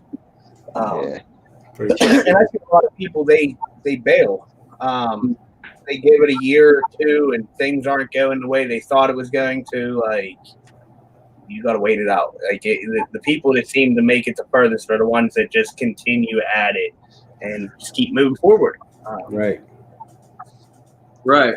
It's a patience game. I mean, you're talking about you buy a female, dude. The minimum is 4 to 5 years to breed. And I mean, if you buy it, if you're looking at it from an investment standpoint, that's a long time. Because now, say you buy a $10,000 female, right? Like an investment level animal. So now you're $10,000 in, but now, we all know, we all keep. That's not the only. That's $10,000. That's not the only recovery you've got to make. You've got feeding. You have got cleaning supplies. You have got the caging as she grows. You've got, all of this stuff, and all that stuff adds up. So what is your investment really? And when you're, and that's the other side of it for people, when you look at it from the business side, you really got to sit down and adjust, look at those numbers. Just say, okay, if I'm wanting to do this, or do I want a pet, and we go at that. And I mean, if you can afford a $10,000 bet, then hey, cool. Yeah. Not, good on you. Some people can. Or if you're gonna find something that's more in your price range of $1,200, then but it still doesn't matter that everything that's tacked on behind it it adds up. Yeah, You know? yeah. Right. I mean, like I've got, like I said, I got 40 animals, and I get, like Matt and Becca, huge shout out to them because they saved my ass.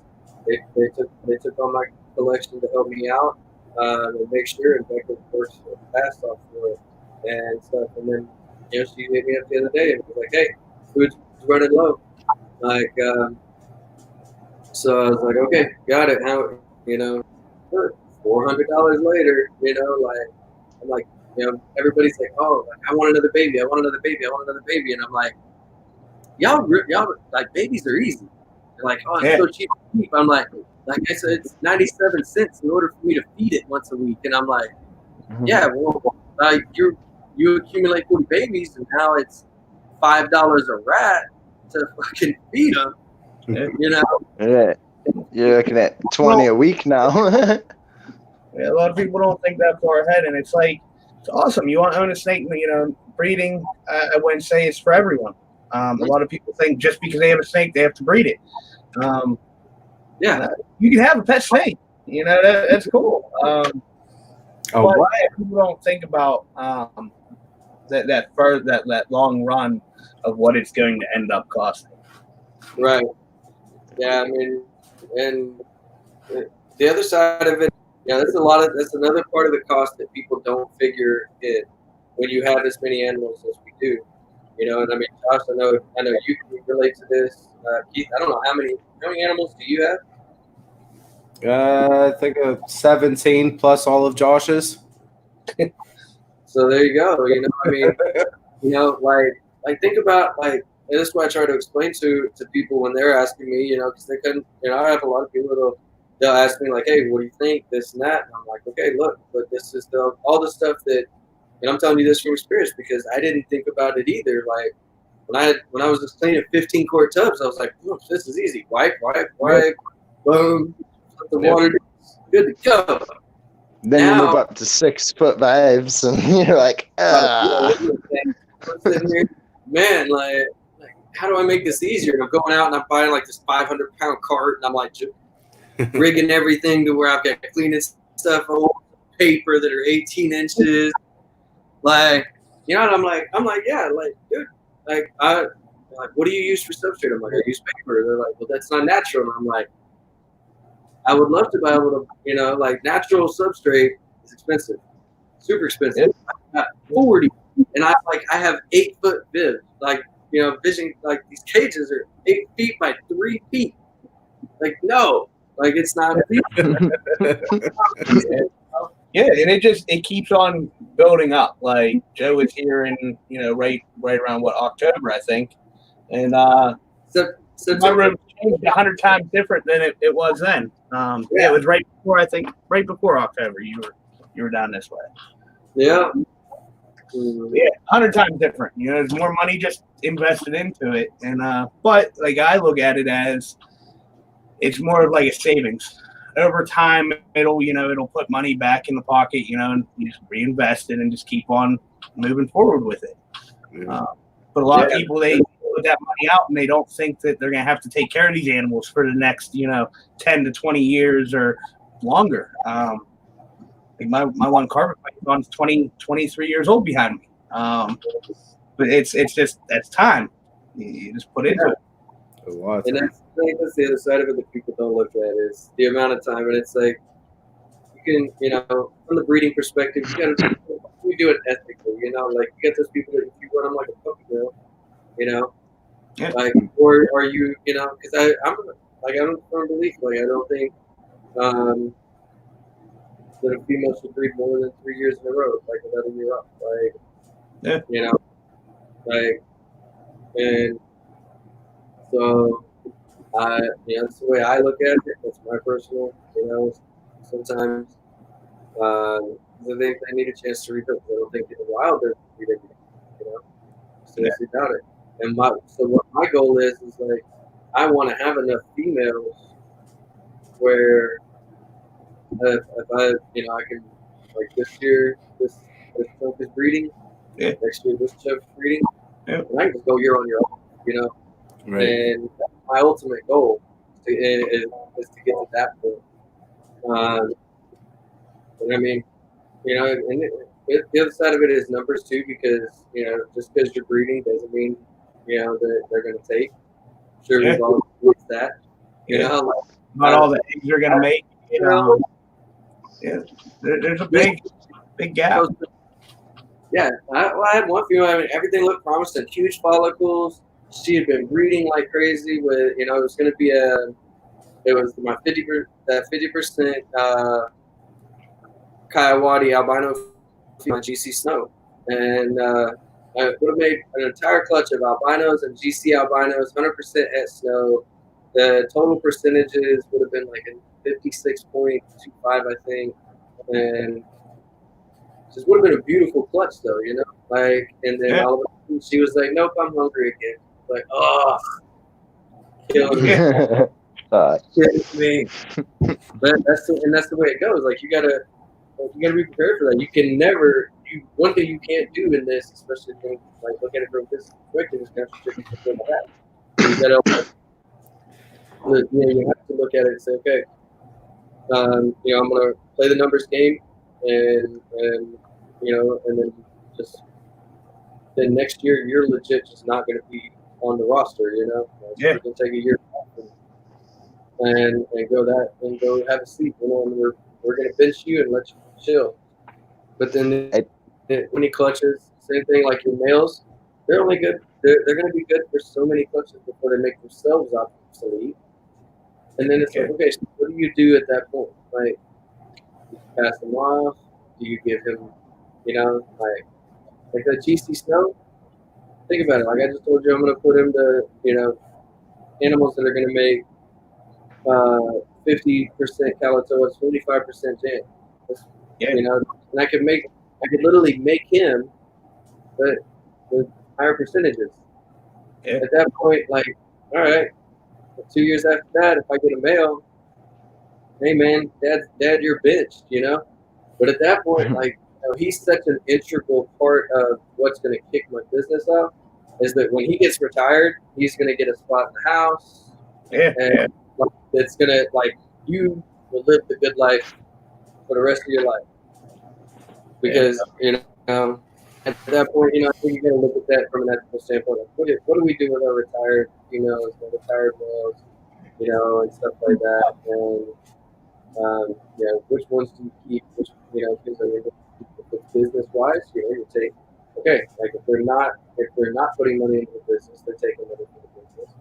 So, what's the right answer? You know, like, and there's a lot of different ways to look at it. You know, you got people that, you know, hey, you know, like they take, you know, they want to retire, they want a pet. You know, like, okay, like here's the deal. Part of the agreement is you can have it. You can have this animal, have the dream animal you wanted. You know, buy one cage because you don't have to do the grow up thing and everything, you know, but you just can't breed him. You know, you can't breed him. Like that's the agreement, you know. And you put him in a good home, or you know, you talk. You know, there's options there, and you just try and figure out which one's the best. You know. Yeah. Oh yeah. Right.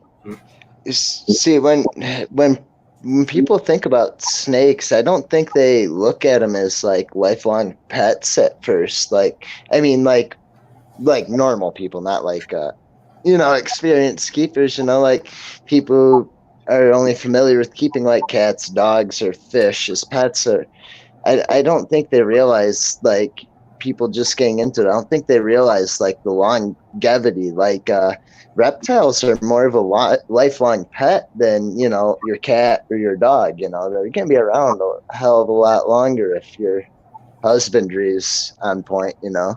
Yeah, I have snakes I'll never breed them, and they're my pets. They have names. They're here. They're not going nowhere. And I've had people try to buy them, and I'm like, no, like this. That's my snake. But for sure. Yeah. Yeah, you gotta look at it like that, you know. Like, come on, if that's the spider ball python, and you're not buying her off of me. Sorry. Yeah. Right.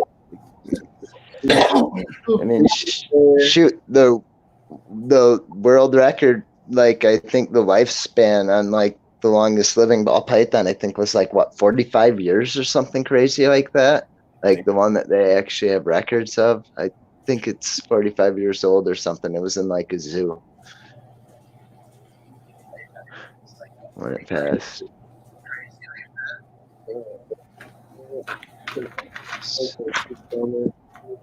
I know, but yeah. I was gonna crack a joke there about the length of someone's ball python that they said they seen, but I opted against it. I think I see a lot of people feeling right now because of the I virus. still have it.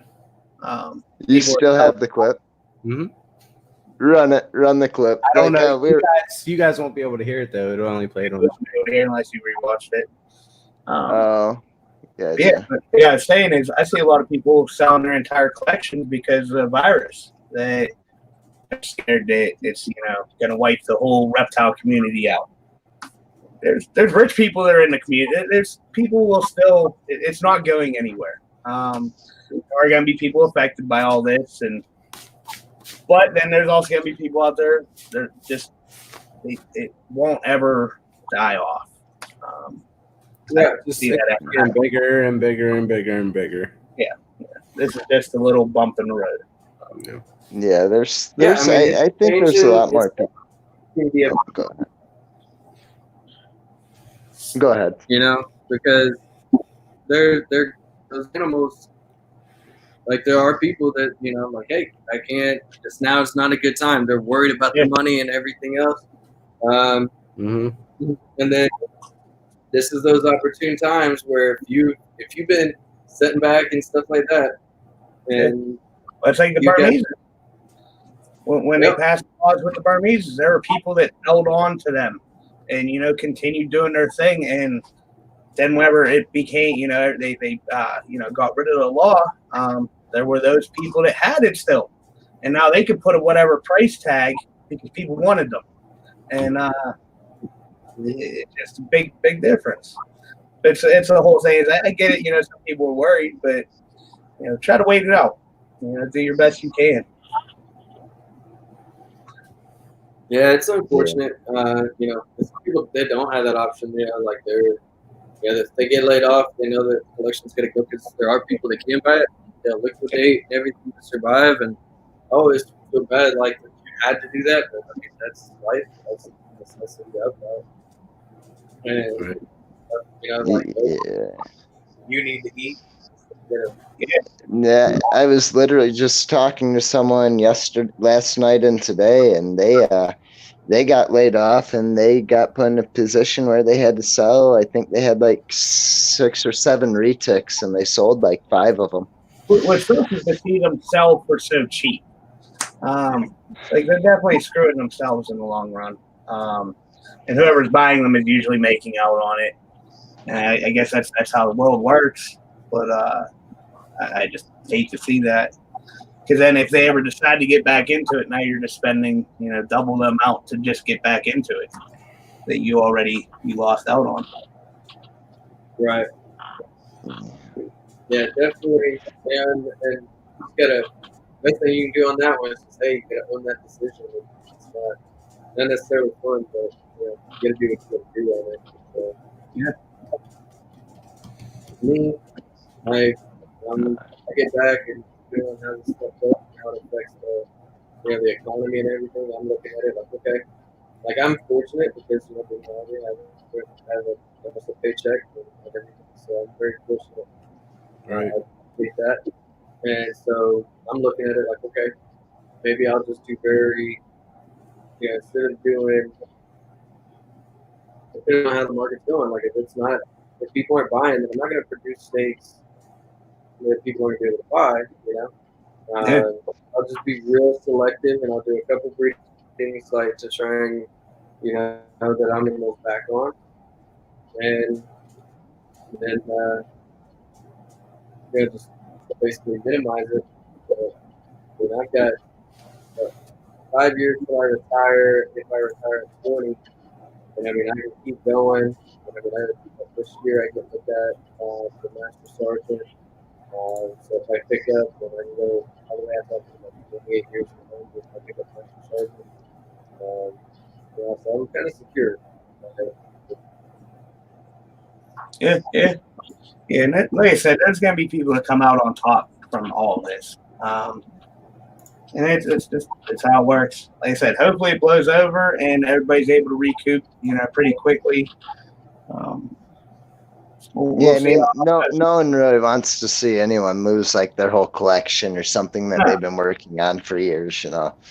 I mean, it's sad when that happens because most of the time these animals are people's pride and joy. It seems like I talk a lot of crap about like the reptile community as a whole, but then again, at the same time, the reptile community as a whole can like come together and pull through some there's great people in pretty shitty situations. Yeah, so it's kind of like, I don't know. Well, I mean, you can't say everyone, like you can't say someone's a collection and stuff like that. But I mean, and I think in order for the community to come together, you also have to give back to the community. I mean, that's where like let's look at what they did with Forrest. With Forrest, look at everything that he did for the community. What he did for people wasn't just he wasn't a showboater like, hey, here's my collection, and like and that's all you get is a bunch of pictures. Like he was actively engaged in the community. He was actively. When I met Forrest last March 10th, I went to, or March 10th, so last March, so a year ago, and I mean, we stopped at his facility. The dude invited us in his home, very warm, very, just an awesome dude. Like, was absolutely an amazing host. And, I hit him up, talked to him and stuff. And, you look at what the community did that came together and stuff, and I think raised almost $50,000, to help his wife and son out, And I mean, but that's where, we're talking about people that, step up in the community. It's because he was stepping up prior, before something happened. And so I think it's people that they kind of get it twisted because they see that happen for someone like Forrest, and then they're sitting here like, oh, somebody, help my GoFundMe, and it's like, nobody knows who you are, and you're not. What are you doing? I mean, not that you shouldn't do stuff just to post or anything else, but I mean, it's still that stuff. So at a point, your stuff's got to be stuff has to be known as well, at least to the right people. Maybe not in public, but to the right people. Sure. Yeah, you can't just be sitting at home and be a recluse, and not that even goes as far engaging with other people. You gotta network. Yeah, people at reptile shows, like I've said before, is there's people that just stand there and don't say how you doing, don't say anything to you. Now, I don't know their name, I don't know who they are, if they ever ask for help, I don't know them. But the people that talk to me and get to know me and come hang out, them a lot better. And that's pretty much what it is. There's just social hermit crabs, I guess you'd put it. Well, yeah. The world just say, hey, hi, whatever. I walk past people on the street. I have no clue. How you doing today? Like, I just like to talk to people, I guess, but I don't know. Yeah, I mean, that's see, my first impersonation of Josh is like, I'm not even gonna fucking lie. Like, dude, this guy's fucking intimidating. I don't know if I can even like message him to talk to him. And like, nah, dude, that's not at all how he is. Like, fucking Josh is like one of my good friends. He's fucking great. You don't have to worry about teddy bear. It's all lighting and angles on the pictures he takes. Yeah, for real. I get it. Like, I mean, the first time like I met him and stuff, like it was. I thought, we had talked online and everything else, but then you meet him in person, and it was like, man, this dude's like super super chill.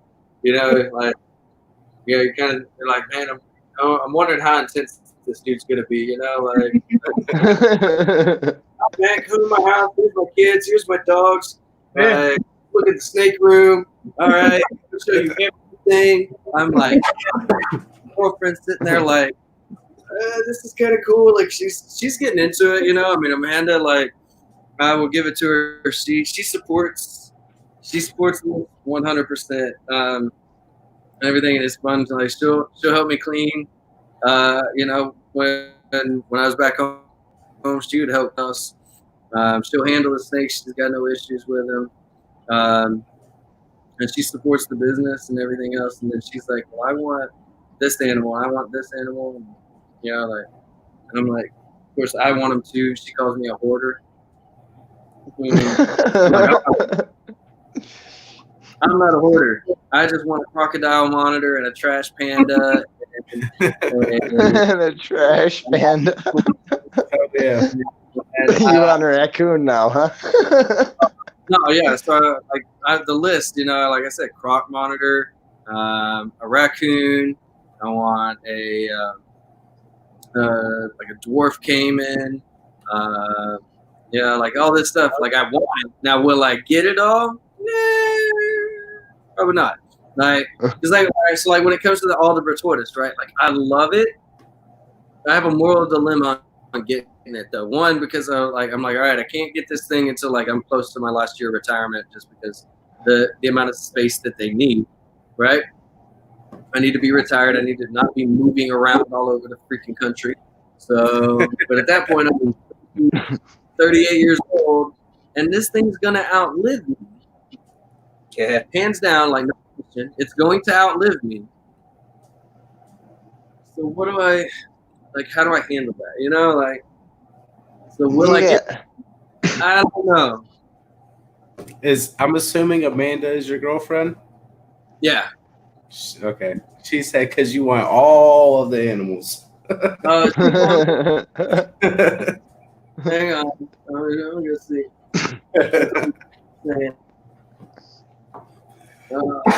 Yeah, I'll be right back.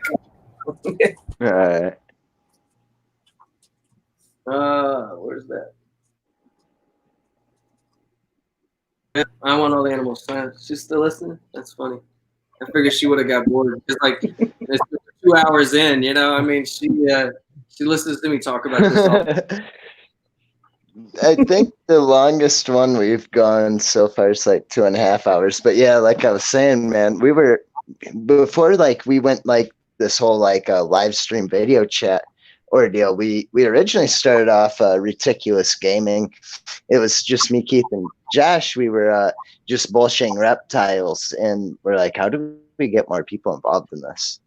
And then we kind of switched over to this. But we had this dude that we'd commonly play one of the games with, and he popped in our party chat one day. I'm like, hey man, we're running our stream. You got any questions about reptiles?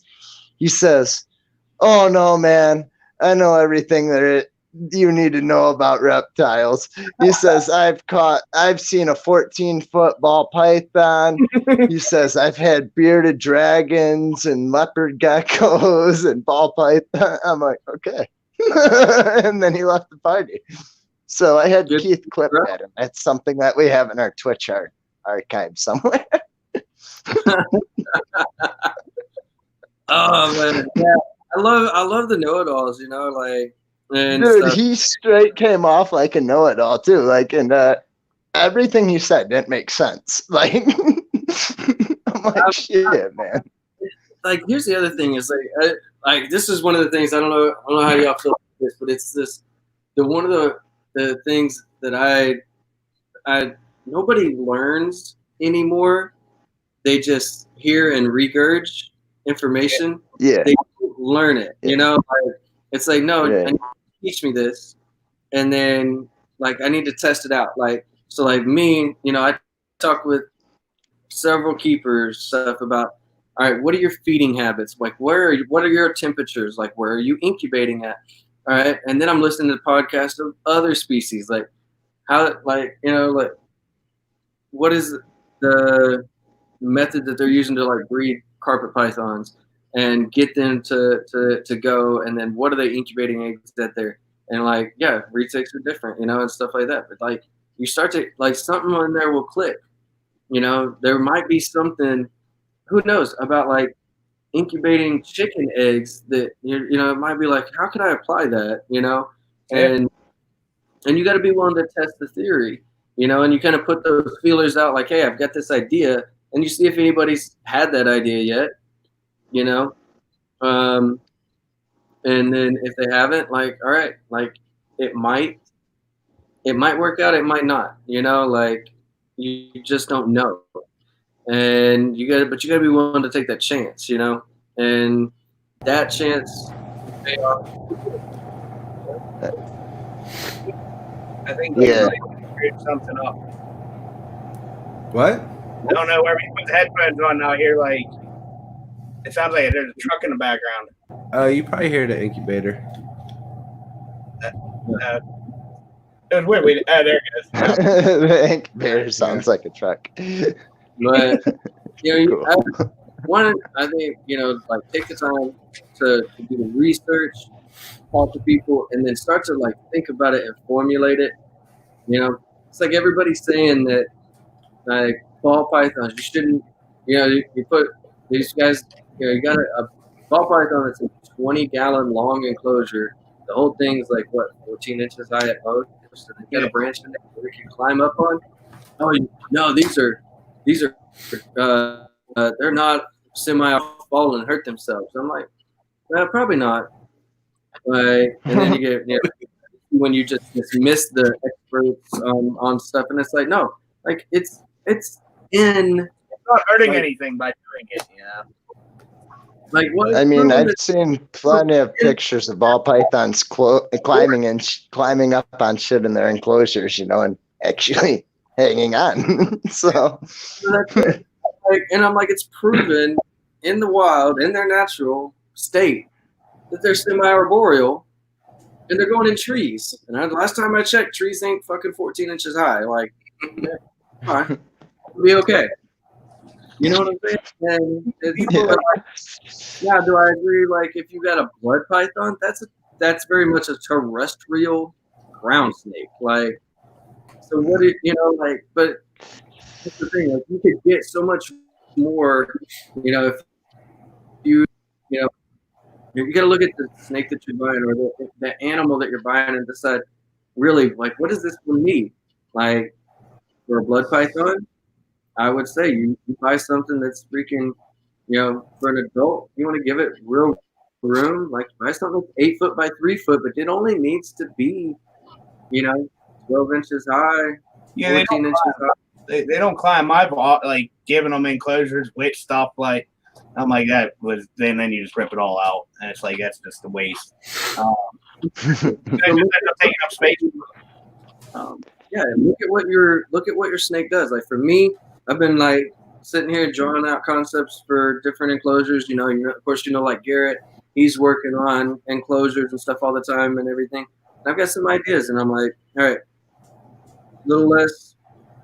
They still need the ground space, but I mean, I'm thinking of like looking at building like a 3-shelf, or it'll have the ground floor, a shelf that comes about halfway out, another shelf like up, and to where it would be the whole, you know, essentially a whole nother floor, but there's just a hole cut in it, let them go up, and then it would help to, you know, regulate the heat pockets throughout, like, and everything. And then they need branches and stuff, you know, put PVC in there, give them something to climb up and over. Like, everybody's like, no, they just need, you know, this much ground space and a flat, you know, like, no, like Retics, they climb. They do. Yeah. I mean, we're just actually talking about a very similar like setup, because I was saying I want to do that with the non-monitor. I'd like to give them big, but then I'd like to give them different, instead of just having a giant open thing, because then it's a waste of space. There's just air. They can't climb up there. They can't use that space. So We were talking about like expandable grow out cages at the same time too. So you would have like ones that you'd have like a removable floor / ceiling somehow, and that you'd stack it on, you know, keep stacking them or building side by side. You know what I'm saying? That way you're not blowing a bunch of money on one large enclosure at once. You're slowly building it. that's know? like, Someone's gonna steal your idea. but no, Fuck. there's so many. It's all right. They don't have the printouts for it. Yeah, but you think about it, like you said, you're learning different things that they like, and you're trying to make it work for them. Yeah. So, and it's key. I mean, you know, like really looking at it, and then, you know, it's not just about what these guys do in captivity. Like, go and look at what they're doing in the wild, and say, all right, you know, within reason, how much can I mimic this? You know, like how much can I do, and give them more space. You know, and like, you know, if, like you're talking like you know, you buy a freaking huge enclosure. You know, yeah, it's all air, right? And like, it's hard to get a gradient. Everybody talks about, oh, it's hard to get a gradient. It's hard to do this. I'm like, listen, if you like shelved it and built it up, then guess what? Like, it's not all this compressed air, you know, this open air. It will. You need a small opening spot, right, in order for them to come up, whether it's a walk up or whatever, and then give them another floor space. And you can literally take something that is, you know, 24 inches long by 12 inches, you know, deep. Yeah. But if it's 24 inches high, you could build a 3-shelf system in that, set it in there, and boom, like you have just given them so much space. Yeah. And exercise, because they're going up and they're going down, and you put something a little bit different on each level, and it's just, to me, I'm like sitting here and looking at it, and I'm like, when, you know, with my enclosures when I get back and everything, because like my big ones I've got, they you know, they've got a shelf in them, and I want to see what else I can do on the inside of them and stuff, as far as putting in PVC and everything else, to make them where they have more stuff to come up and over and everything. Is everything all good with Keith? I don't know. Keith just disappeared. Yeah. I figured that's why you checked your He phone. said he has no Is it- clue what happened. Huh? I don't know. He said he has no clue what happened. Well, even on, it's funny because on Facebook the thing says "Be right back." That's Whoa. weird. Yeah, my screen blacked out for a second too, because he just tried calling them. He tried calling the messenger. Yeah, I seen that. Yeah, I don't know. Are we still? Yeah, we're still live. Yeah, we're still live. It says live. Yeah. Right now, I wonder We've never had Keith drop out before. That's weird. Yeah. Like, Keith's I've dropped the out one- before. Okay, he's like messaging saying something's going on. Man, That's weird. Adam's watching. I wonder what's going on. That's weird. But anyway, I have no clue what happened. Yeah, like we've already said, it's a learning process. You know, you build it. Don't try to do exactly don't copy what everyone else is doing. Try to, you know, make it your own way. You improve it and just keep building from there. It's like you were even saying, like my idea was I think even to do like some straight up the middle, like make it look like a tree going up through 3 enclosures where it'd be one snake, and one snake can go all the way up. Josh, can you answer that call from Keith? They didn't call again. Oh shit! Oh, he's calling me. Hold on. Hold on here. No. What's up, Keith? What's up? You there? Yo. Nope. I don't know. He just called. I don't know what's going on. Can you guys still hear me? Yeah, I can still hear you. I can still see you. There you go. That's super weird because he's like calling messenger. I'm like, well, is that? Yeah, I don't know. I just tried talking to him and I couldn't hear him. Meanwhile, his kid probably has his phone. Oh, yeah, No, I don't maybe. know. I don't know. I don't know what. I'm kind of shocked he hasn't walked through my door yet. Right, they live like right across the street. So, Usual oh occurrence. shit. Like Becca just texted me and says she can't hear or see anything. It just says "be right back," so they're not hearing anything. Oh, really? Yeah. Oh. Huh. Yeah. That's really cool. I've never had that happen. No. Wonder what happened to his sister. Like I said, he's got out of probably most of it, his shit's like the fully hooked up.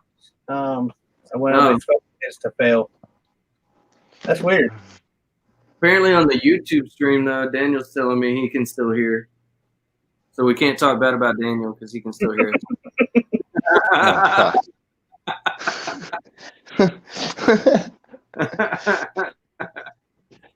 Shit. Yeah, I tried. My computer randomly shut off like in the middle of the stream, and I was trying to keep up with like the Facebook feed and like fucking. But yeah, I don't know, man.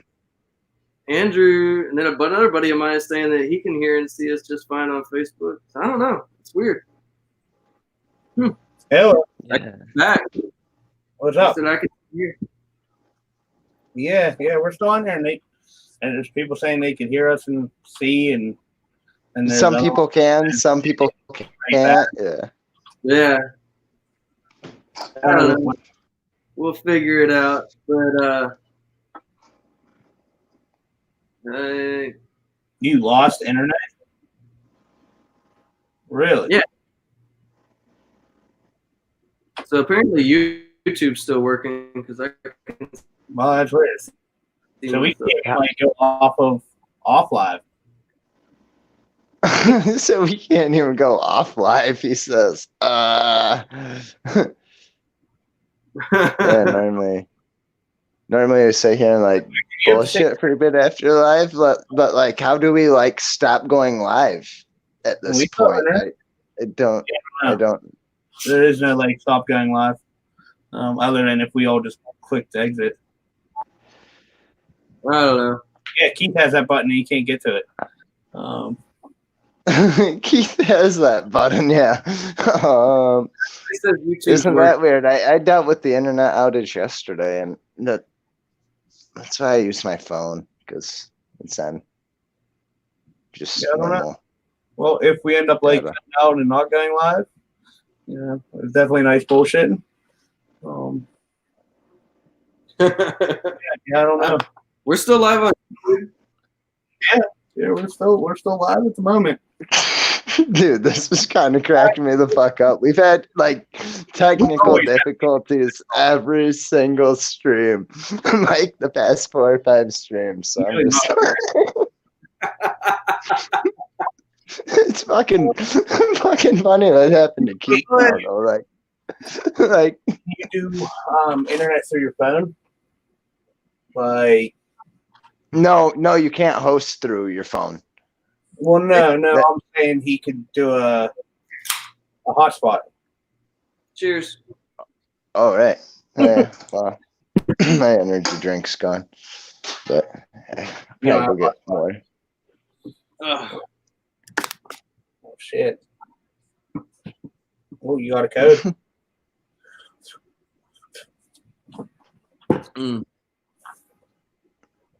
You gonna figure it out? I don't know. We'll see. So what do you think? This is what's up. Yesterday, man, or last night, I lost internet like to my whole house, like TV, and I guess it was like a nationwide like server break, like half the nation. Like if you had Charter Spectrum, you basically lost service at some point last night. Yep, we're live. 2 hours and 14 minutes. I'm coming.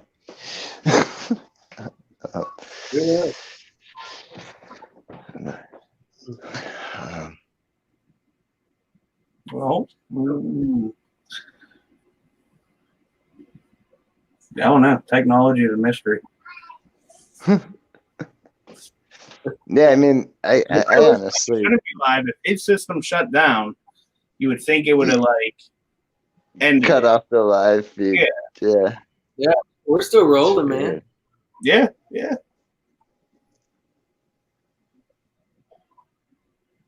It's because because each link he sends us is an individual link. We start off with a new link each time we go live. So what that would do is open up its own, like, you know what I'm saying? Right. Yeah. So even if he cuts out, we're still live because he didn't end it. Yeah. Yeah, that makes. I think it'll be fine. We're live on YouTube. Yeah. We're live on Facebook. We'll get back. So supposedly on Facebook it says "be right back." Oh, on Facebook it says it'll be. Right. But no, didn't someone say they can still hear us or YouTube. It's not on Facebook. I don't know on Facebook. And YouTube's the one that records for after anyway. Yeah, I guess Facebook does too. Where it won't cut the screen. Huh. I don't know. And Andrew's saying that he can still hear us on Facebook. So. Oh shit! Yeah, Andrew said They can hear us. They just can't see us. On Facebook, apparently. Thank you all for helping us with our technical difficulties. Yeah. Thank you guys. For real. Sticking around and blowing us off. Hi, Jess. Hi. Say hi. Hi. You're supposed to be in bed. What are you doing up? Oh. Yeah, you put. I know that feeling. Tucky. Tucky to the house. What do you think? Let me ask you this: what do you think? With the way the super dwarf market, right, is just expanding, right? It's like blowing up, going crazy. Yeah. How do you? A lot more people are breeding. Do you think? Do you think it's going to overtake the mainland market? I don't know, because I feel like that's still a mixture of there's still the people that like the Retics for the big wow factor. I don't think it's going to overtake the mainland market because, like Josh said, for the are going to be more popular than they usually. Well, I don't know. Then again, I don't think they ever really died off. There's always been the diehard Retic owners or Burm owners. Right. Even with this, with it, I kind of make a hit on the ball python market because now you're able to buy a Retic that stays, on the smaller side. So I definitely, I don't know. It's definitely like a toss up there. Yeah. I definitely know a lot of people that if they want a Retic, they want a big Retic. But then there's a lot of people that are like, oh, I can own a Retic. I don't have that much space, but I go to Superdwarf route. I still get a Retic, but not the giant space, taken up. Don't get me wrong. When I get settled, when I'm within probably a year, I do want one. I want to find one that comes from Giant. I want to buy a baby from Giant Genetics. Yeah. I just one big one. One big one. They're fun. They are fun. They're a workout. Yeah, Buttercup's even getting to the point where she's a workout on me, and I'm like, holy crap. I'll handle her for 20, 30 minutes at a time, but after that, I'm like, I really got to put you down. You got to go back. I'm sorry. My shoulders hurt. So no love on that. Oh, yeah. It'll be... Their workout, no doubt. But I think it's a blast. I mean, I just want one giant, and I'm sure that Amanda's now rolling her eyes. I've definitely. Who is it? He's from the UK. Steve Dawson, right? I don't know if you're familiar with him, but he owns some like massive retics, like pure, like that's what I want. like man. There's a few pure localities they has. They're just straight massive too, like that Javan. I'm listening. Oh man, like he's just got some beautiful retics. I've reached out to him once to see if he'd come on. I haven't really heard much back from him since, but like he's got some really impressive animals. No, he does. Man. It's funny because he's a big dude. Like he's right. Like for those who don't know him, picture like Patrick Swayze. But Patrick, like he's built like a brick shit house. Kind of like fucking Chris though. Chris Superman. Yeah.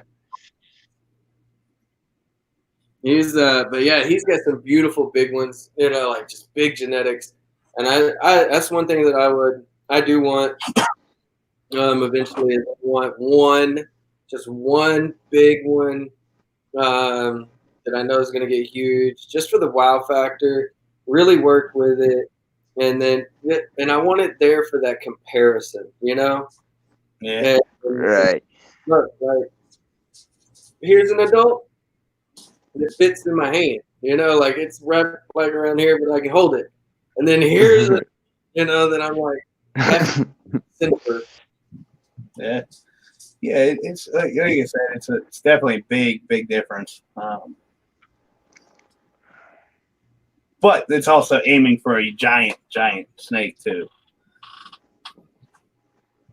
Yeah. Oh yeah. What's that? I said, oh yeah. I mean, it is. I want one that when I feed my children, that I'm gonna feed them to you. Like they believe it. Acting up for a moment.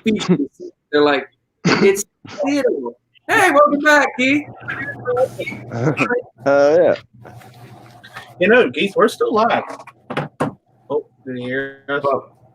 We are on YouTube. We're not on Facebook. Facebook and Twitch went down. Oh, yeah.